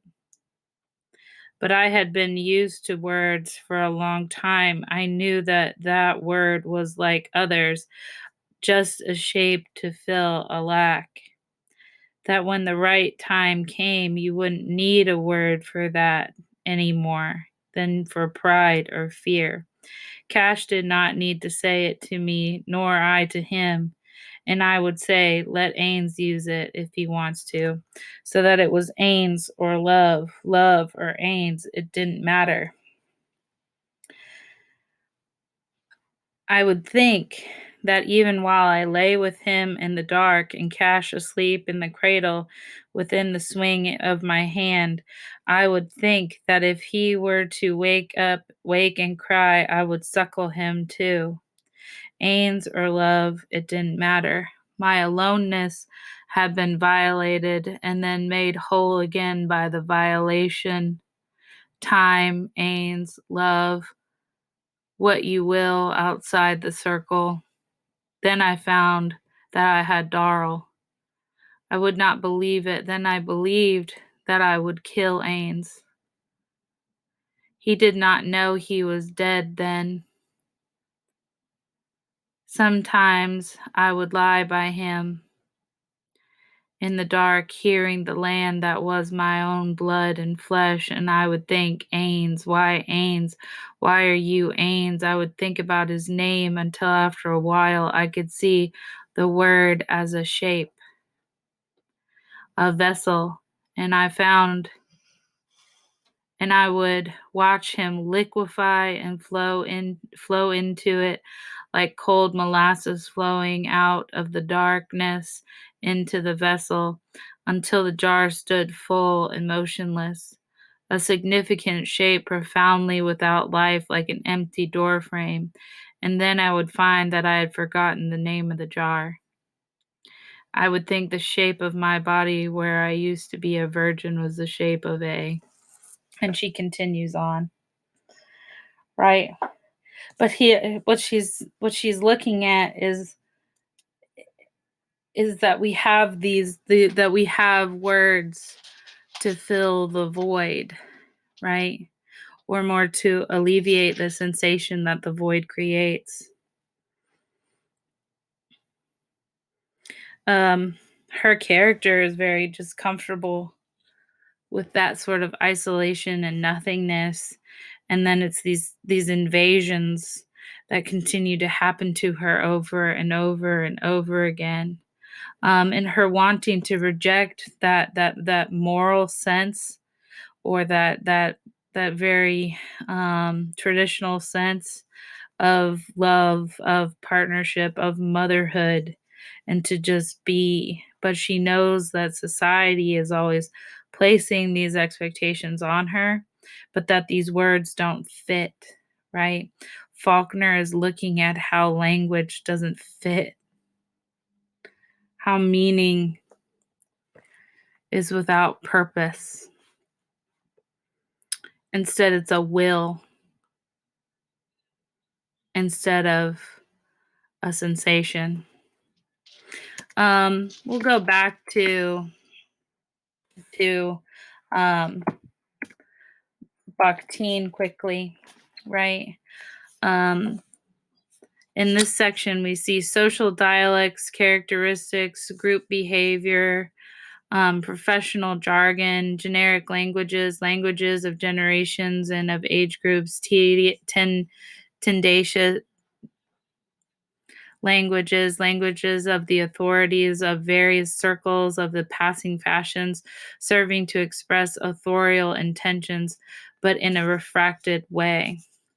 Bakhtin is famous for his definition of the grotesque, where what he's looking at is he's seeking to define the grotesque, right? And he's looking at how it is this like adherence to tradition or sort of social expectation or a specific how do I think of it? Serving to express authorial intentions but in a refracted way. It's the succumbing to let's skip to Sherwood Anderson. You different sections from WINESBURG, Ohio, sort of excerpts from Anderson's book. But it doesn't have the introductory chapter titled The Book of the Grotesque, and I have no idea why they don't include it in the Norton, because all of the other it makes all of his characters in the narrative make more sense. We're gonna go over the hands section next class, next lecture, but I do think that we need to make time to begin to develop an understanding of the grotesque if we're gonna understand Faulkner. So in the Book of the Grotesque, the introduction to WINESBURG, Ohio, Anderson writes, the old writer, like all the people in the world, had got during his long life a great many notions in his head, right? Harkening back to that Bakhtin passage. He had once been quite handsome, and a number of women had been in love with him. And then, of course, he had known people, many people, known them in a peculiarly intimate way that was different from the way in which you and I know people. At least that is what the writer thought, and the thought pleased him. Why quarrel with an old man concerning his thoughts? In the bed, the writer had a dream that was not a dream. As he grew somewhat sleepy but was still conscious, figures began to appear before his eyes. He imagined the young, indescribable thing within himself was driving a long procession of figures before his eyes. You see, the interest in all this lies in the figures that went before the eyes of the writer. They were all grotesques. All of the men and the women the writer had ever known had become grotesques.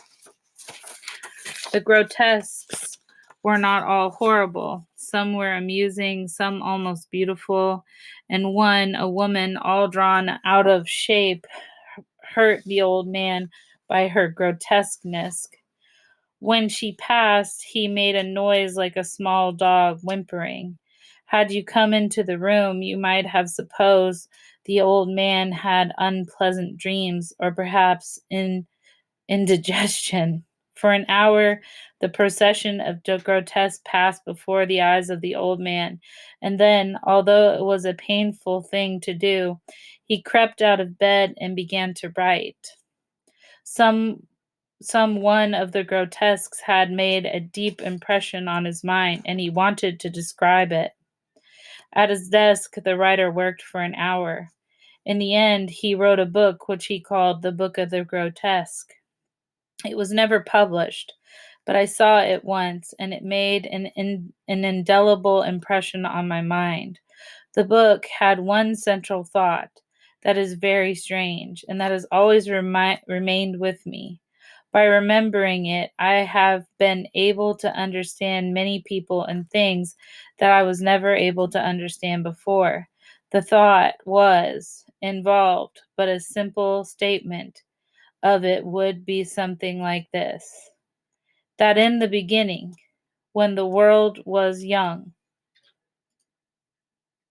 There were a great many thoughts, but no such thing as a truth.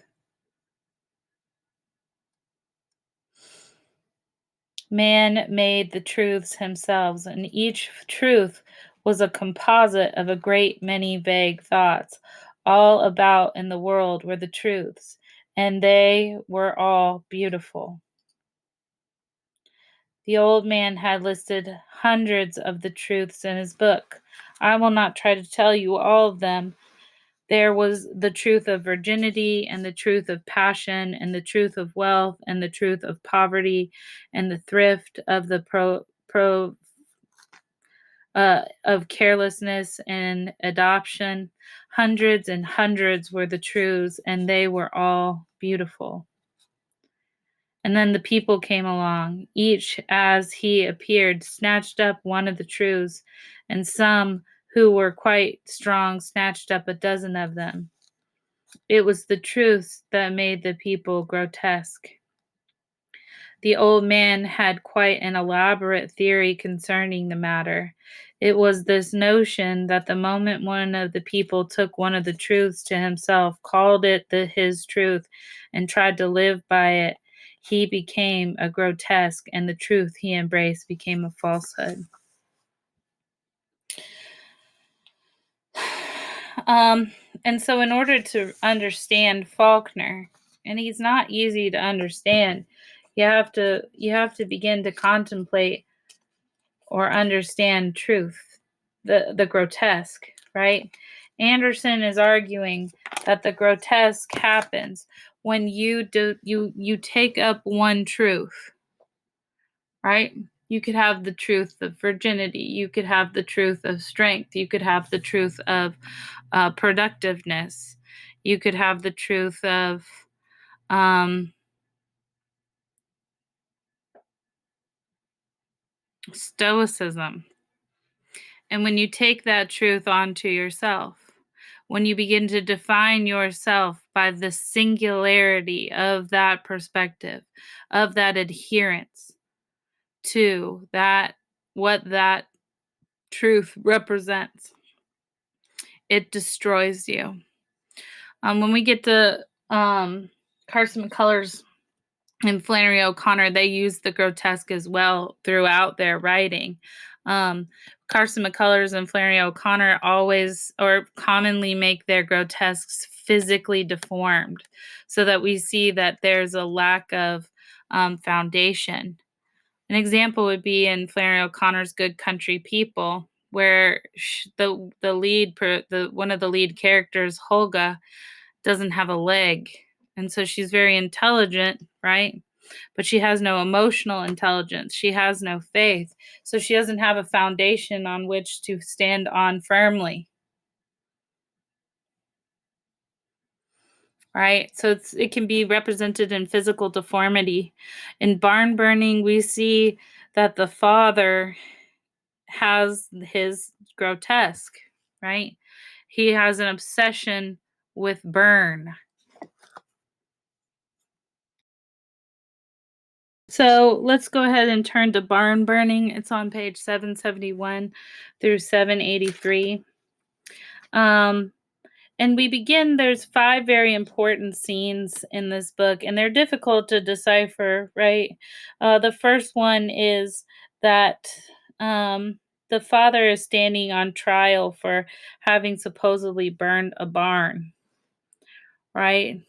Um, and he keeps there's like this pig that gets out constantly, and it's his father's pig, and his father's inability to keep the pig caged is is thematic throughout the work. And so his neighbor brings over fencing, and he rebuilds the neighbor's fence for it, and all he asks for is $1 in return to help supply to help repay or to recoup the loss of the materials that he uses to help his father build this fence to help cage the pig. Um, and the father reacts by forever he thought maybe he's done satisfied now that he has, stopping himself not to say it aloud even to himself, His mother's hand touched his shoulder. "Does it hurt?" She said. "Nah." He said, "Hit don't hurt. Let me be. Can't you wipe some of the blood off before hit dries?" "I'll wash it tonight," he said. "Let me be, I tell you." The wagon went on. Sorry, that's not the passage I want to read. Oh, where is it? It's on the previous page.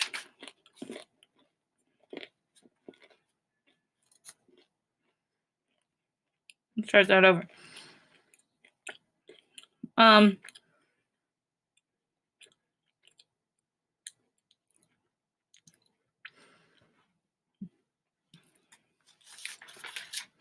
and so the father's standing on trial for potentially having burned down his neighbor's barn.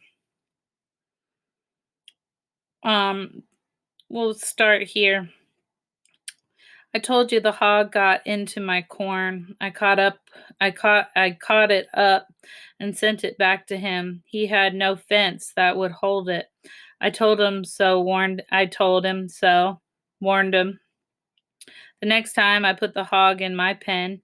When he came to get it, I gave him enough wire to patch up his pen. The next time I put the hog up and kept it.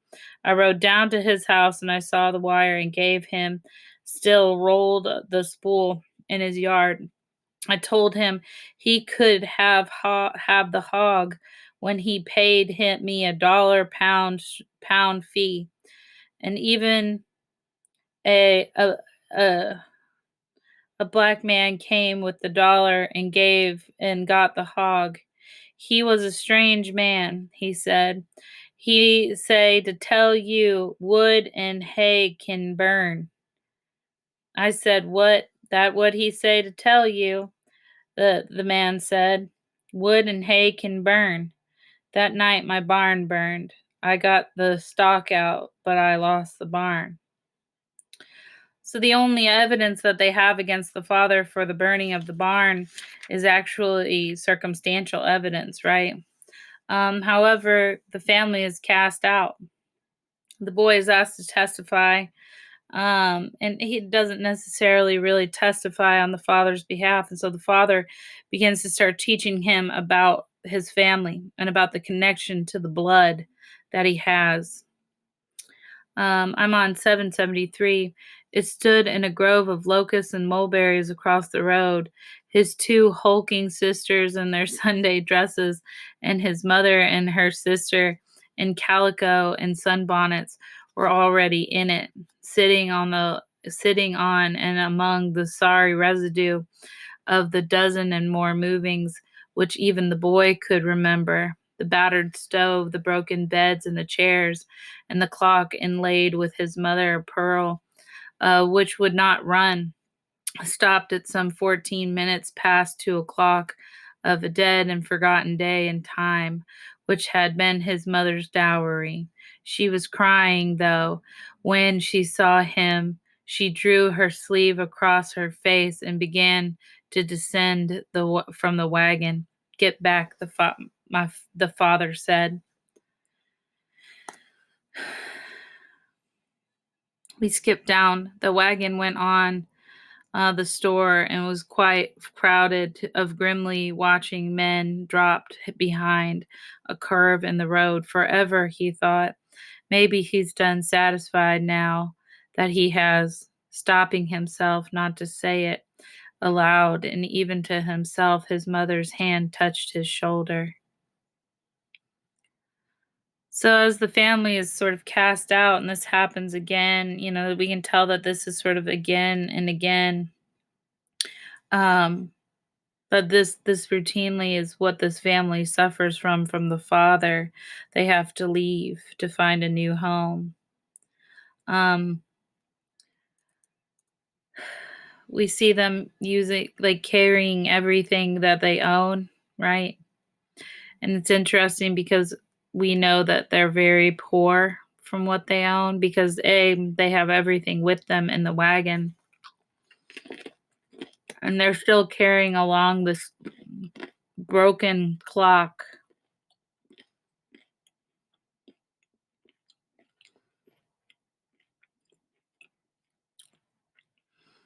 which at one time probably carried some significant value, but it's now been destroyed. It's also too that they're stuck in the past, right? That they're timeless. The Father will never arc. The Father will never change. He is infinitely held to this very flat, very stagnant character. If we look on the passage before on 779, barn burner, someone shouts at him. Again, he could not see, whirling. There was a face in a red haze, moonlight bigger than the full moon, the owner of it half again his size. He leaping in the red haze toward the face, feeling no blow, feeling no shock. When his head struck the earth, scrambling up and leaping to feel on his blow, this time either, and tasting no blood. Scrabbling up to see the other boy in full flight of himself. We passed down. The wagon went on. He did not know where they were going. None of them ever did or even asked, because it was always somewhere, always the house of some sorts waiting for them, a day or two or even 3 days away. Likely his father had already arranged to make a crop on another farm before we come back to that same he. Ellipsis. The son knows that the father burned down the barn that he refuses to admit to, but he can't even acknowledge it to himself in these passages. Again, he had to stop himself. He, the father, always did. There was something about his wolf-like independence and even courage when the advantage was at least neutral, which impressed strangers as if they got from his latent raving curiosity not so much sense of dependability as a feeling that his ferocious conviction in the rightness of his own actions would be of the advantage to all those interested lay with his. That night they camped by the grove of oaks and the beaches where the spring ran. The nights were still cool, and they had a fire against it, of a rail lifted from a nearby fence that cuts the lengths, a small fire, neat, from a shrewd fire. Such fires were my father's habit and custom always, even in freezing weather. Older, the boy might have remarked this and wondered why. Not a big one. Why should not a man who had not seen the waste and extravagance of war, but who had in his blood an inherent voracious uh, material not his own, have burned everything in sight? Father's grotesque is his rage, right? We could argue his truth. And we're seeing here that the son is aware of it. Sardi is very aware of it. Sardi is a man of character.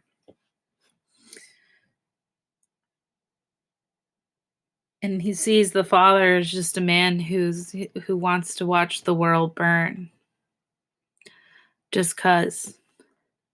He's amoral almost. He does sort of have a sense of the sense of revenge is a sense of morality, but that he's just sort of the lowest sort of low that you can be as a character.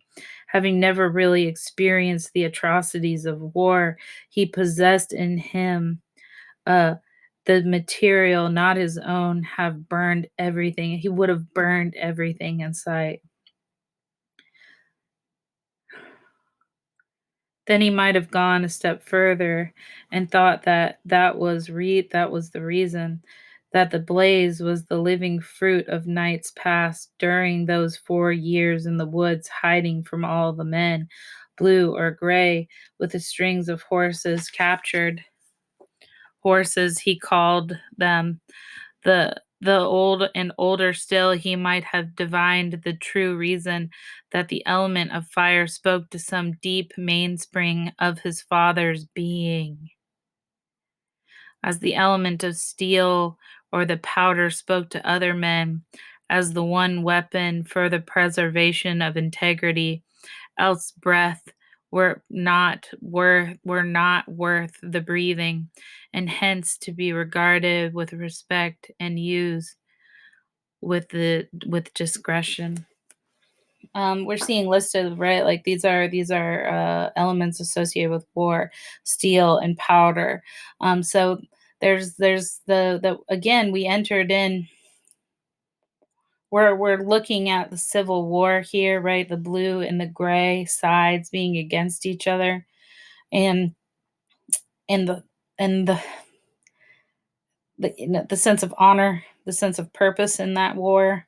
Um, was felt strongly by the men, but not the father that he has, right? Not his father, because his father wants to watch the world burn. And we find out that he was never a brave soldier, that he never really served. He was a horse thief, which at that time period would make you sort of the lowest of low. Because to steal a man's horse is to steal their life, right? Their livelihood. How do you till your farm with your horse? How do you get from one place to another from your horse? And so to steal a man's horse would be to leave him in destitute. We'll skip down to what time? How far are we into this? Ooh. We'll skip down to 775. Um,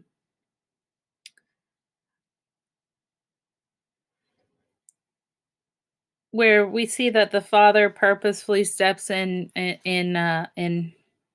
manure and then grinds it very purposefully into the carpet for no other reason other than to for the reader, I mean for the man Despain to see the disgust that he has, right? The lack of any sort of acknowledgement of what is socially acceptable or sacred, right? He has no two. I mean, he's smearing it into the to the carpet. So then he later takes Despain to court, right? Despain says that you need to get the manure out. He uses lye to burn the manure out of the carpet. He ruins it essentially. And then Despain says that you owe me 200 bushels of corn. Well, he then takes Despain to court, and the judge says, well, he can never afford 2 bushels of corn, but yeah, you ruined that man's rug. You need to pay him 100 bushels, right? So we're seeing that there is a sense of justice being made, and that we are, this is a very low, this is not the story of upper class Southerner, right? That he's a low class, he's a sharecropper. Um, And so Abner's reaction to it is to burn it down, burn down his barn.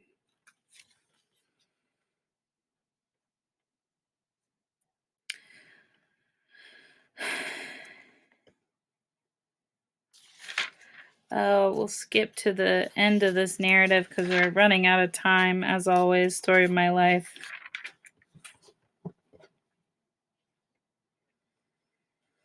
Right, that the blood keeps being referenced here over and over again. I do want to read that one passage where Faulkner. No, we'll skip it. We'll skip it. We don't have time. Give it up, Miss Lair, right? So I'm on 782. We're getting ready towards the end of it. Despain, he cried, panted. So the son, no, well, we have to start a little bit early.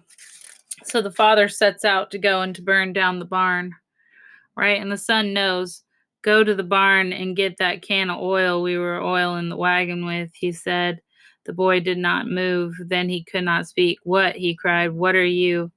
Go get the oil, his father said. Go. Then he was moving, running outside the house toward the stable. This is the old habit, the old blood which he had not been permitted to choose for himself, which had been bequeathed him willy nilly, in which he had run for so long. I could keep on, he thought. I could run on and never look back, never need to see his face again. Never. I can't. I can't. So he's beginning to question it, right? And he knows what his father is about to do, but he knows that he has to obey his father. Um, and yet he's beginning to wonder, do I need to? The father knows that he's going to try and alert Despain, and so he commands the wife to hold him down, to stop him. And we'll come to 782 now. Then he was free. His aunt grasped at him, but it was too late. He whirled, running. His mother stumbled forward onto her knees behind him, crying to the nearer sister, "Catch him, Net, catch him." But that was too late, too. The sisters were twins, born at the same time, yet either of them now gave the impression of being encompassing as much living meat in volume and weight as any other two of the family. Not having yet having begun to rise from the chair, her head face alone merely turned, presenting to him the flying instant and astonishing expanse of young female features, untroubled by any surprise, even wearying only an expression of bovine interest.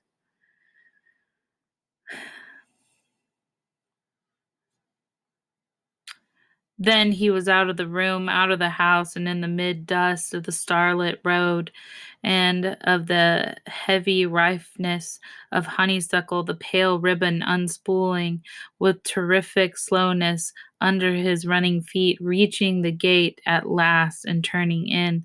Slowness under his house, the lighted door.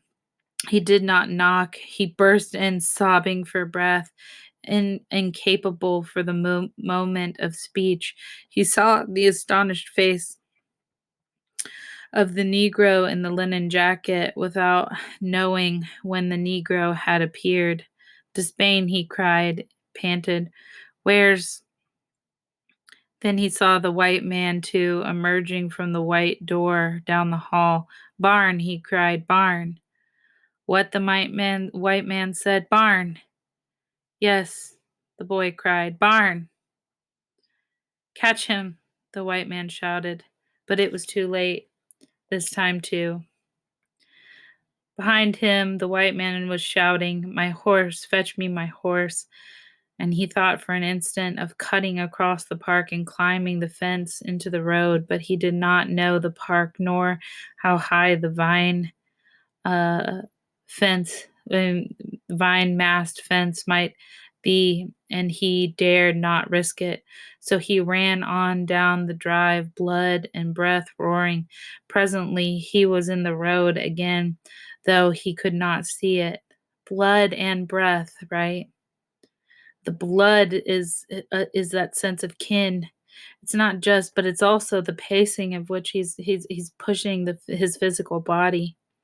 He could not hear either. The galloping mare was almost upon him before he heard her, and even then he held his course as if the very urgency of his wild grief and need must in a moment more find him wings waiting until the ultimate instant to hurl himself aside and into the weed-choked roadside ditch as the horse thundered past for an instant in furious silhouette against the stars, the tranquil early summer night sky, which even before the shape of the horse and rider vanished, stained abruptly, violently upward, a long swirling roar, incredible and soundless, blotting the stars, and he springing up into the road again, running again, knowing it was too late, yet still running after, even after he heard the gunshot and another instant later, 2 shots. Pausing now without knowing who had ceased to run, crying, "Pap, Pap," running again before he knew he had begun to run, stumbling. And again, Faulkner's sentence structure is referred to as cumulative sentence structure, right? So we don't have that short staccato that we have in Hemingway, but here we have that sort of ensnarement is happening, right? The sentence is unending. We're trapped in the story. We're moving forward. Looking backward over his shoulder at a glare, he got up, running on among the invisible trees, panting, sobbing, "Father, Father." So at this point, he knows that his actions led to his father's death. And so, just as we saw alluded to earlier, he could run and run and run, and that's what he's doing. And there's 2 shots, right? Perhaps the father and then his brother. Notice that when he's calling out to his father, he calls "Pap, Pap." But here he's sobbing, "Father, Father." And so there is the juxtaposition between the father here, "Pap, Pap," and then the father here, which could be God the Father. He's lost. At midnight, he was sitting on the crest of the hill. He did not know it was midnight, and he did not know how far he had come. But there was no glare behind him now, and he sat now, his back toward what he called home, for 4 days anyhow, his face toward the dark woods, which he entered when the breath was strong again, small, shaking steadily in the chill darkness, hugging himself into the remainder of his thin, rotten shirt, and the grief and despair now no longer terror and fear, but just grief and despair. "Father, my father," he thought. "He was brave," he cried suddenly aloud, but not loud. No, but not loud.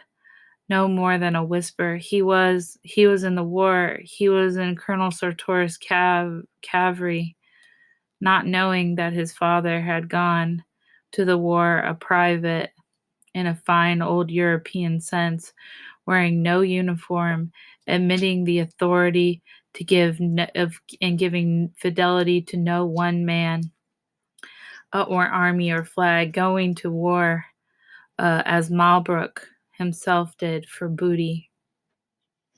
It meant nothing and less than nothing to him if it were enemy boots or his own. And so we see him fall asleep here. And when he comes to, there were everywhere, now among the dark trees below him, constant and inflectioned, ceaseless, so that as the instant for giving over the day birds drew nearer and nearer, there was no interval at all between them. He got up. He was a little stiff, but walking would cure that, as it would the cold, and soon there would be the sun. He went on down the hill toward the dark woods, within which the liquid silver voices of the birds called unceasing, the rapid and urgent beating of the urgent and the queering hearts of the late spring night. He did not look back. So we see him leave his family behind. He's, in a sense, leaving behind that hellfire. He's leaving behind the burning.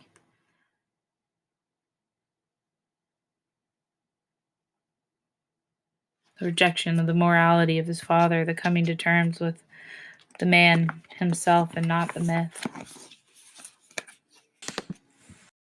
We're coming to the end of lecture, right? And so now what I want us to consider as we move forward is a transitional text is suspended between the elegant artificial mythologies of high modernism and the frenetically paradoxical fabulations of postmodernism that have come to dominate recent discussions of the American novel. The work as a whole was a way to find an aesthetic replacement for the lost social ordering principles and structures of the past.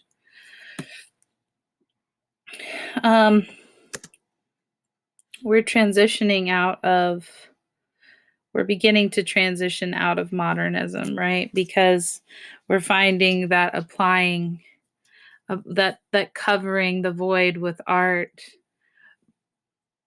in a sense of modern purpose is not alleviating the anxiety associated with existentialism, right?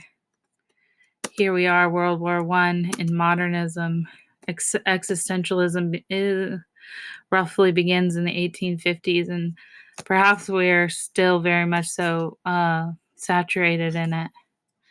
But existentialism is all about the individual and his experience. Existentialists believe it's your responsibility to give your life meaning in this absurd world.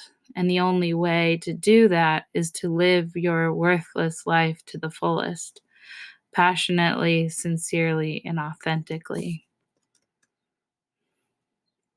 And now we have World War II.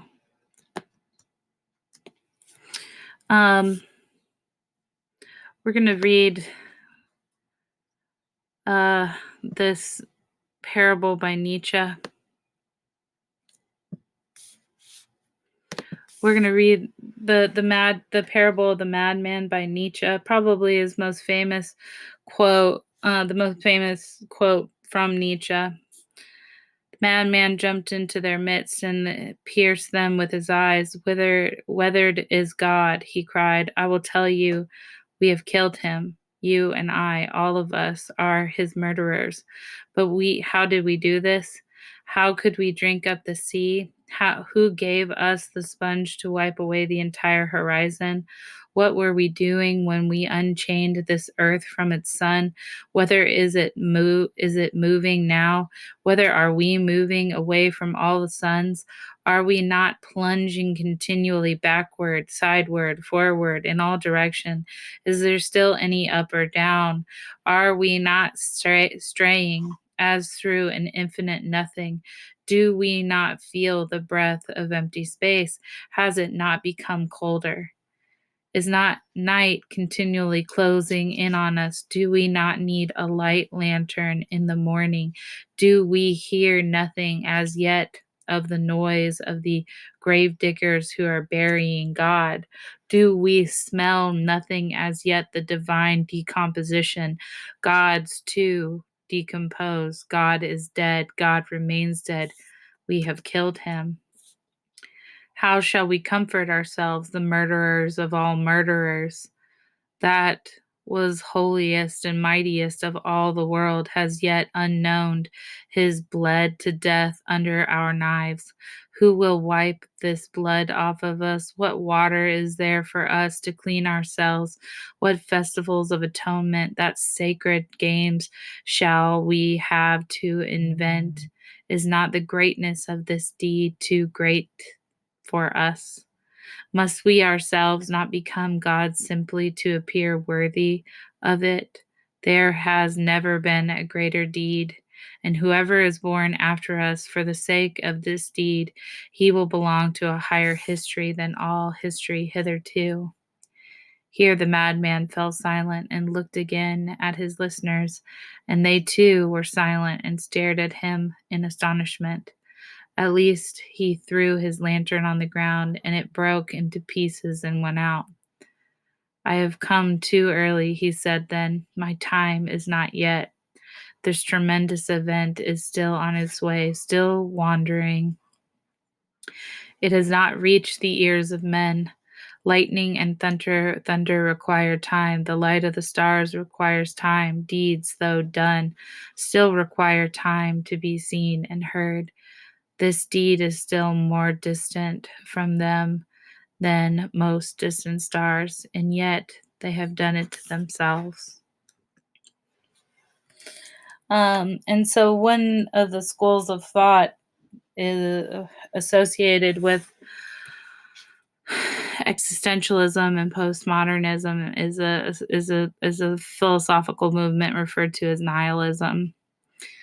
It is a point of view or philosophical antithetical to the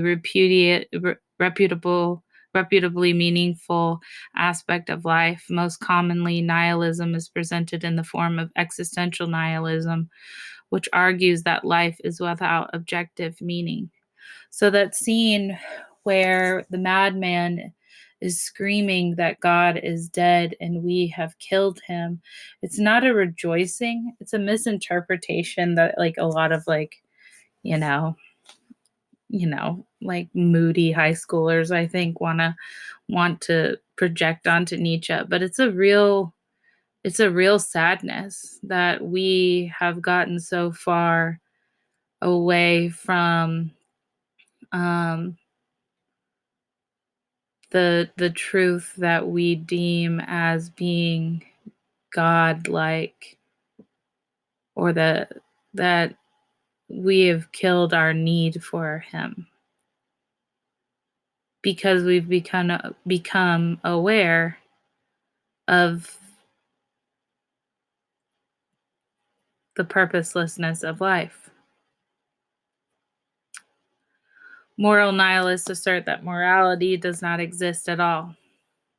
Nihilism may also take epistemological, ontological, and metaphysical forms, meaning, respectively, that in some aspect knowledge is not possible or reality does not actually exist. So we're not going to get that far into it. But as far as our understanding of nihilism, for the sake of these transitional texts that we're going to argue, is that Nietzsche argues that there are stages of becoming aware. And one of those stages of awareness he refers to as disorientation or despair, right? We are afraid of the dark, so we turn on a light because we are afraid to face that fear. And it's this fear that imprisons us, that cages us. And so he's also arguing too that though we have people who are atheists, though we have people who are humanists, their sense of morality is so founded on Judeo-Christian practices that we're still too adherent to that need of purpose and caged freedom, right? He'll go on to talk about, I mean, there's a lot of problems with Nietzsche, right? It definitely is what fueled Nazism.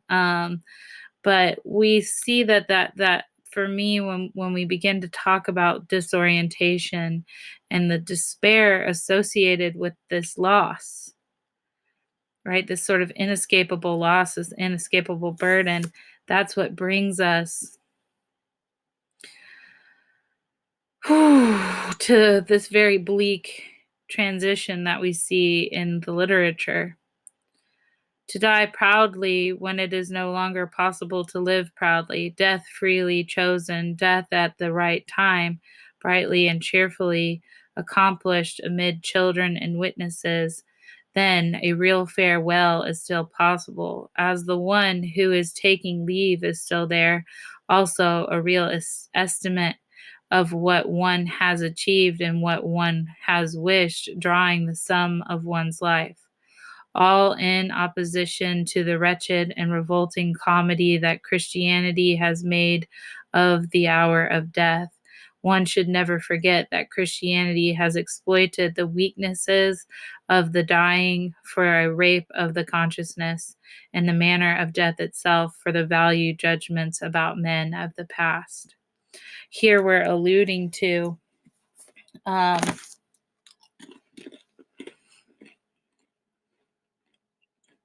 the existential burden.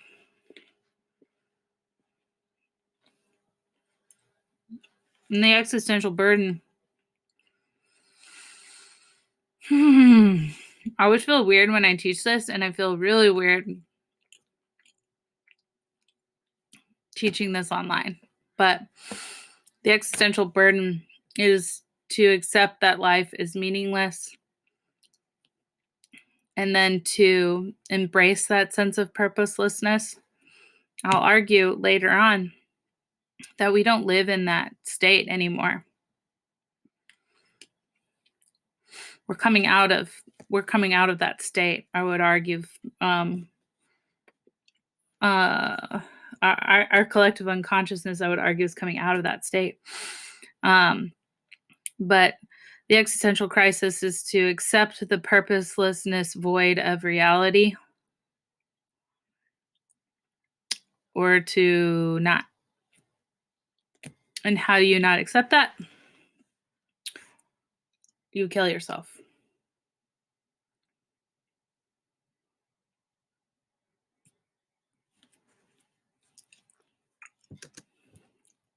So now we look at Fire and Ice by Robert Frost. This is a very transitional text. Some say the world will end in fire, some say in ice. From what I've tasted of desire, I hold with those who favor fire. But if it had to perish twice, I think I know enough of hate to say that for destruction ice is also great and would suffice.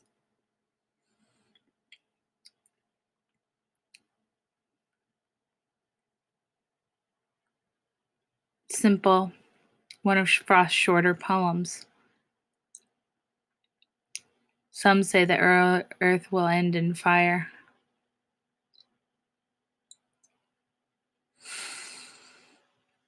Passion, heat, destruction, rage. Some say in ice. Coldness, detachment,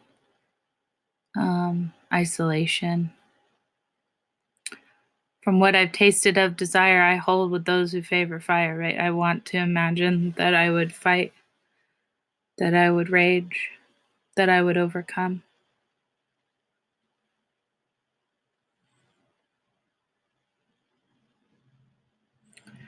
But if it had to perish twice, I think I know enough of hate to say that for destruction ice is also great and would suffice. When I read this, I always come back to the end of the Hollow Men, right? We are the Hollow Men. We are the stuffed men. This is the way the world ends. This is the way the world ends. This is the way the world ends. Not with a bang, but a whimper. So we want there to be this heat. We want there to be this this fight, this rage against the void. But it's our numbingness to it, that it's all the same. It's all just death. Which is, again, why we see that, Frost is a very terrifying poet. Also, a lot of connection that in this poem that can be made to the bomb that we see in World War II. Oh, yeah. And so we're not going to go over this too completely, but we're going to look at A Clean, Well-Lighted Place, which is very much easily argued to be a transitional text itself. First off, the setting. It was very late, and everyone had left the cafe except an old man who sat in the shadow of the leaves of the trees made against the electric light, and the old man. So this is a story about the young man. There's a young waiter, an old waiter, and an old man.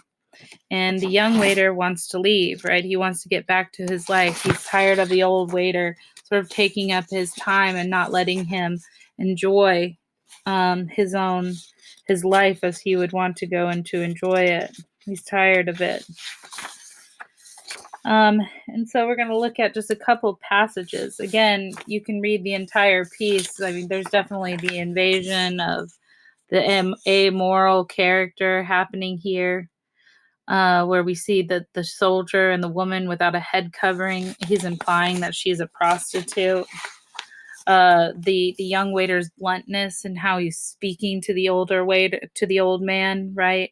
It's that lack of sacred moral sense, right?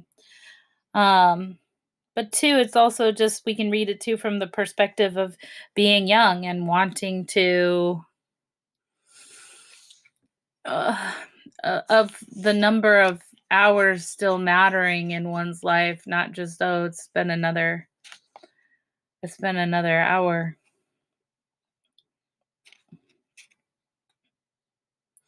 We'll pick up on page 2. Why didn't you let him stay and drink? The unhurried waiter asked. They were putting up the shutters. It's not 2:30. I want to go home to bed. What is an hour? More to me than to him. An hour is the same. An hour is just an hour. It's the greenness of one's life that makes time precious, because you haven't had that many hours yet. You haven't experienced enough time to know the significance of time, right? Or not the significance. You haven't experienced enough time to know the insignificance of time. You're still excited.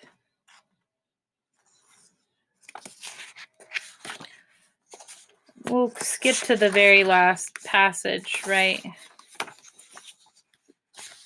Good night, the other waiter said, turning off the electric light, again succumbing to the darkness, turning it off, facing the fear.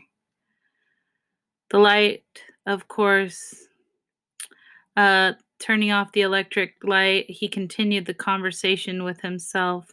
It was the light, of course, but it is necessary that the conversation but he continued the conversation with himself. It was the light, of course, but it is necessary that the place be clean and pleasant, orderly, organized, that it be easy to understand, patterned. You do not want music. Certainly, you do not want music, nor can you stand before a bar with dignity, although that is all that is provided it for these hours. What did he fear? It was not a fear, but a dread. It was not a fear or a dread. It was a nothing that he knew all too well. It was all a nothing, and a man was a nothing too. It was only that, and light was all it needed, and a certain cleanliness and order.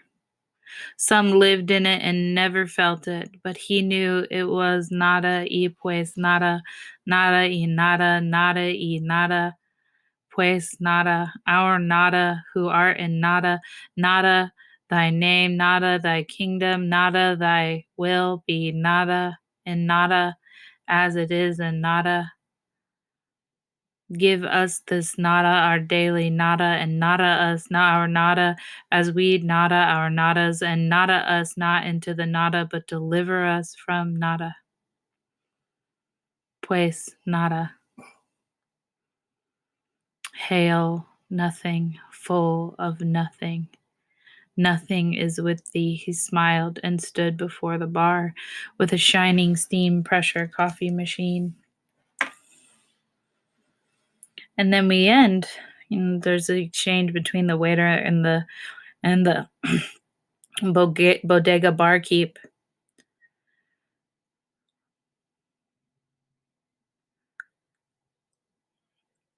A clean, well-lighted cafe was a very different thing. Now, without thinking further, he would go home to his room, he would lie in the bed, and finally, with daylight, he would go to sleep. After all, he said to himself, it's probably only insomnia. Many must have it. It's the fear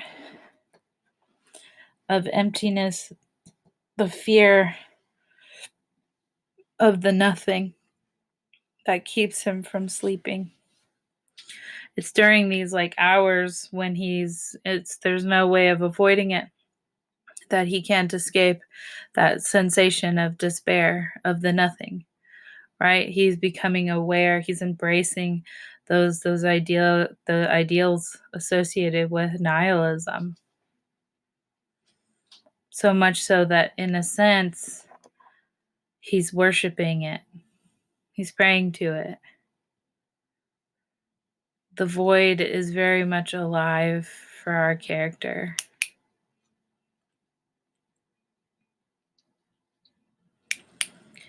His purpose, too, we know, is to keep the bar open. I am of those who like to stay late at the cafe, with all those who do not want to go to bed, with all those who need a light for the night. Which is a very almost direct reference to that madman parable, right? Why do we need the night light? Why is there the fear? So we're beginning our transition now into postmodernism. And we'll look at McCullers, right? I would argue that McCullers is Carson Mccullers.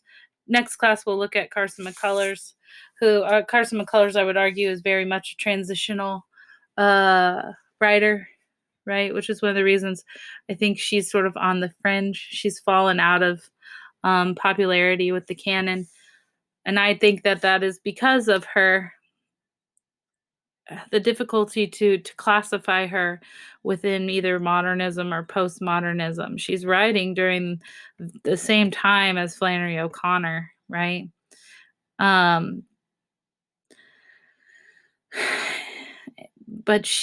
the style of McCullers is, again, it's still searching very much so, whereas O'Connor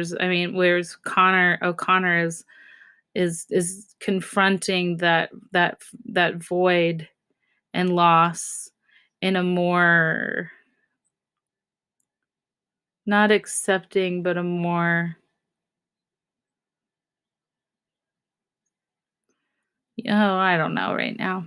Right. Great class. I hope you've had a wonderful day. For your free writing exercise this week, I actually want you to write your that if you had one singular truth, what would your singular truth be, right? So set a timer on your phone. Have a great day, and I'll see you next week. Look this week, too, for a video on me explaining Essay 2, because that is going to finally be assigned. Have a great week. Bye, guys. Stay safe. Wash your hands.